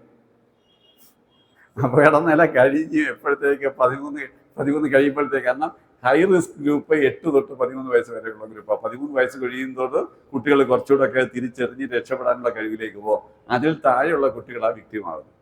അപ്പോൾ നമ്മൾ എത്ര പേരൻസ് ഇത്തരം കാര്യങ്ങളെ കുറിച്ചൊക്കെ പിള്ളേരോട് ഓപ്പണായിട്ട് സംസാരിക്കാനോ ചർച്ച ചെയ്യാനോ ഒക്കെ. ഈ ആഴ്ച ഞാൻ 3.5 വയസ്സുള്ള കൊച്ചിനോട് 2 വയസ്സിലെ അമ്മ ബാഡ് ടച്ചും ഗുഡ് ടച്ചും പറഞ്ഞ് പഠിപ്പിച്ചിട്ട് 3.5 വയസ്സുള്ള അബ്യൂസ് എക്സ്പീരിയൻസ് ഉണ്ടായപ്പോൾ കൊച്ച് അമ്മയോട് പറഞ്ഞു. അമ്മയും മോളും കൂടെ എന്നെ ഈ ആഴ്ചയുടെ ഓഫീസിൽ 3.5 വയസ്സേ ഉള്ളൂ. 2 വയസ്സുള്ളപ്പോൾ അതിനെ ഓറിയൻറ്റ് ചെയ്ത് 3.5 വയസ്സുള്ളപ്പോൾ കൊച്ചിന് ബാഡ് എക്സ്പീരിയൻസ് ഉണ്ടായി. 3.5 വയസ്സ് LKG ഉള്ള കൊച്ച് അത് അമ്മയോട് പറഞ്ഞപ്പോൾ അതിന് കൊച്ച് എന്താ സംഭവിച്ചത് തിരിച്ചറിഞ്ഞു. കാരണം അമ്മ നേരത്തെ പഠിപ്പിച്ചു. ഞാൻ പറഞ്ഞത് ഒരു നമ്മുടെ തൊട്ട് മേളത്തെ ജനറേഷൻ ഒന്നും ചിന്തിക്കാൻ കഴിയാത്തത്ര വെല്ലുവിളികളാണ് നമ്മുടെ തലമുറ ഫേസ് ചെയ്യുന്നതെന്ന് ഞാൻ പറഞ്ഞത്. അത്രയ്ക്ക് നമുക്കൊക്കെ ചിന്തിക്കാൻ പറ്റുന്നില്ല, അത്രയ്ക്ക് ഉള്ള അവസ്ഥ. കാരണം നമ്മളങ്ങനെയൊന്നും ഉള്ള ഒരു അവസ്ഥയെക്കുറിച്ച് ഒരിക്കലും സ്വപ്നം കാണുകയോ ചിന്തിക്കുകയോ അല്ലെങ്കിൽ എവിടെയോ ഉള്ള പ്രശ്നമായിട്ട് എടുക്കും. ഇത് രണ്ടിലൊന്ന്. നമുക്ക് 2 പിള്ളേരുണ്ടെങ്കിൽ ഒരാൾക്ക് അത്രയും സംഭവിക്കാനുള്ള, ആണായാലും പെണ്ണായാലും സംഭവിക്കാനുള്ള സാധ്യതയുണ്ട് എന്ന് ഞാൻ പറഞ്ഞു വന്നപ്പോൾ നിങ്ങൾ നിസ്സാരമായിട്ട് അതിനെ കാണുന്നത്. അത്രയ്ക്ക് പ്രിവാലൻസ് ഇത്തരം പ്രശ്നങ്ങൾക്കൊക്കെ ഉണ്ട്, മനസ്സിലായി? അപ്പൊ ഇങ്ങനെയൊക്കെയുള്ള മധ്യത്തിൽ പിള്ളേരെ വളർത്തിയെടുക്കുക എന്ന് പറഞ്ഞാൽ വെല്ലുവിളിയാണോ അല്ലേ? ആണോ? പക്ഷെ എത്ര പേരൻസ് ഇത്രയും വൈവിധ്യമുള്ള ഈ വെല്ലുവിളിയുള്ള ലോകത്ത് ജീവിക്കാൻ വേണ്ടി ഒരുക്കുന്നുണ്ട്. അപ്പോൾ തീർച്ചയായിട്ടും ആ സ്പിരിച്വൽ ലീഡേഴ്സ് നിങ്ങൾക്ക് ഇത്രയും ക്ലാസ്സുകളൊക്കെ നിങ്ങൾ പഠിച്ചിട്ട് വരുന്ന ദിവസങ്ങളിൽ എന്ത് ചെയ്യണം? നമ്മുടെ സഭയിലുള്ളവരെയൊക്കെ എന്ത് ചെയ്യണം? ഇതിനെക്കുറിച്ചൊക്കെ ബോധവൽക്കരിക്കണം. കാരണം നമ്മൾ പഴയ കണ്ണുകൊണ്ടും പഴയ ജീവിതം കൊണ്ട് ഇരുന്നിട്ട് കാര്യമില്ല. നമ്മുടെ ലോകം മാറി നമ്മൾ കണ്ണടച്ചിട്ടാക്കിയിട്ടൊന്നും കാര്യമില്ല. ലോകം മാറുന്ന ലോകത്ത് ജീവിക്കാനല്ലാതെ ലൈഫിന് റിവേഴ്സ് ഗിയർ ഒന്നുമില്ല. നമുക്ക് തിരിച്ചു പോകാനോ ഓടിച്ചോടാനൊന്നും പറ്റത്തില്ല. ഇവിടെ തന്നെ ജീവിച്ചാലേ പറ്റത്തുള്ളൂ. പക്ഷെ ജീവിക്കണമെങ്കിൽ നമ്മൾ വളരെ വളരെ അഡ്വാൻസ്ഡ് ആയാലേ പറ്റത്തുള്ളൂ. ആ അഡ്വാൻസ് ലോകത്തേക്ക് ജീവിക്കാൻ നമ്മൾ പ്രാപ്തരായാലേ പറ്റത്തുള്ളൂ. അപ്പം ഇങ്ങനെയുള്ള ഒത്തിരി വെല്ലുവിളികൾ നാം അനുഭവിക്കുന്നുണ്ട്. അപ്പോൾ അതുകൊണ്ട് വരുന്ന ദിവസങ്ങളിൽ നമ്മൾ ഈ കാര്യങ്ങൾ അപ്പം ഡെവലപ്മെൻറ്റ് സൈക്കോളജിയൊക്കെ പഠിക്കുന്നത് എന്താണ്? നമ്മുടെ കുഞ്ഞുങ്ങളുടെ വളർച്ചയുടെ നമുക്കതിൻ്റെ വലിയ ഡെപ്ത് ഒന്നും അറിഞ്ഞില്ലെങ്കിലും അത്യാവശ്യമുള്ള കാര്യങ്ങൾ അറിയുന്നത്. കാരണം കുഞ്ഞുങ്ങളെ വളർത്തുമ്പോൾ നമുക്ക് ഡെവലപ്മെൻറ്റ്സിനെ കുറിച്ച് മനസ്സിലാക്കിയാലേ പറ്റൂ. തന്നെ ഒരു കുട്ടിയുടെ ഏത് സ്റ്റേജിലാണ് ഓരോ കാര്യങ്ങൾ ഡെവലപ്പ് ചെയ്ത പ്രശ്നം ഉണ്ടായെന്ന് നമുക്ക് മനസ്സിലാക്കാൻ പറ്റും. അപ്പോൾ ആ സ്റ്റേജിലെ പ്രശ്നങ്ങളെ കറക്റ്റ് ചെയ്ത് കൊണ്ടുവന്നെങ്കിലേ എന്തോ പറ്റൂ, അത് റെക്ടിഫൈ ചെയ്യാൻ പറ്റത്തുള്ളൂ. ശരിയല്ലേ? ഇത്തരം തിരിച്ചറിവുകളൊക്കെ നമുക്ക് വരുന്ന ദിവസങ്ങളുണ്ടെങ്കിൽ വരുന്ന ദിവസങ്ങളിൽ മനുഷ്യരെ കൈകാര്യം ചെയ്ത് കുഞ്ഞുങ്ങളെ കൈകാര്യം ചെയ്യുന്നതിൽ, സഭയിലുള്ള മറ്റുള്ളവരെ കൈകാര്യം ചെയ്യുന്നതിൽ, നമ്മൾ ഇടപെടുന്ന മനുഷ്യരെ മനസ്സിലാക്കുന്നതിലൊക്കെ നമുക്ക് എന്ത് ചെയ്യാൻ പറ്റും? ഒത്തിരി സഹായകരമാകും. പലരും നല്ല ഇൻറ്റൻഷനിൽ ചെയ്ത പല കാര്യങ്ങളായിരിക്കും കുഞ്ഞുങ്ങളെ നശിപ്പിച്ചത്. ചില സ്നേഹം കൊണ്ട് ചെയ്തായിരിക്കും, ഓവർ പ്രൊട്ടക്ഷൻ ചെയ്തായിരിക്കും, കൺസേൺ കൊണ്ട് ചെയ്തായിരിക്കും. പക്ഷെ അവസാനം അത് എന്തായാലും അവസാനം അത് പല നാശത്തിനും കാരണമായിട്ട് ഭവിച്ചിട്ടുണ്ട്. അപ്പോൾ അതൊക്കെ തിരിച്ചറിഞ്ഞ് വരുന്ന ദിവസങ്ങളിൽ നമ്മൾ ഈ കാര്യങ്ങൾ മനസ്സിലാക്കുക. നമ്മൾ വളരെ സിമ്പിളായിട്ടുള്ള, ഞാൻ വലിയ സൈക്കോളജി ഒന്നും പറയാതെ വളരെ സിമ്പിളായിട്ട് അതിനെ ജീവിതവുമായി ബന്ധപ്പെടുത്തി പറയാനാണ് ശ്രമിക്കുന്നത്. കാരണം വലിയ അറിവിനേക്കാൾ കൂടുതൽ നമ്മളിപ്പം തിയറി എഴുതാനോ പരീക്ഷ എഴുതാനോ ഒന്നുമല്ല, നമുക്ക് വളരെ പ്രാക്ടിക്കൽ അനുഭവങ്ങളാണ് ജീവിതത്തിൽ ആവശ്യം. അതുകൊണ്ട് ഞാൻ ഈ സൈക്കോളജിയെ വളരെ സിമ്പിളായിട്ട് ജീവിതവുമായിട്ട് ബന്ധപ്പെടുത്തി ചിന്തിപ്പിക്കാനാണ് ശ്രമിക്കുന്നത്. അത് നിങ്ങൾക്ക് പ്രയോജനകരമാകട്ടെ എന്ന് ആശംസിക്കുന്നു. നമുക്ക് കാപ്പ് പിടിച്ചിട്ട് തൊട്ട്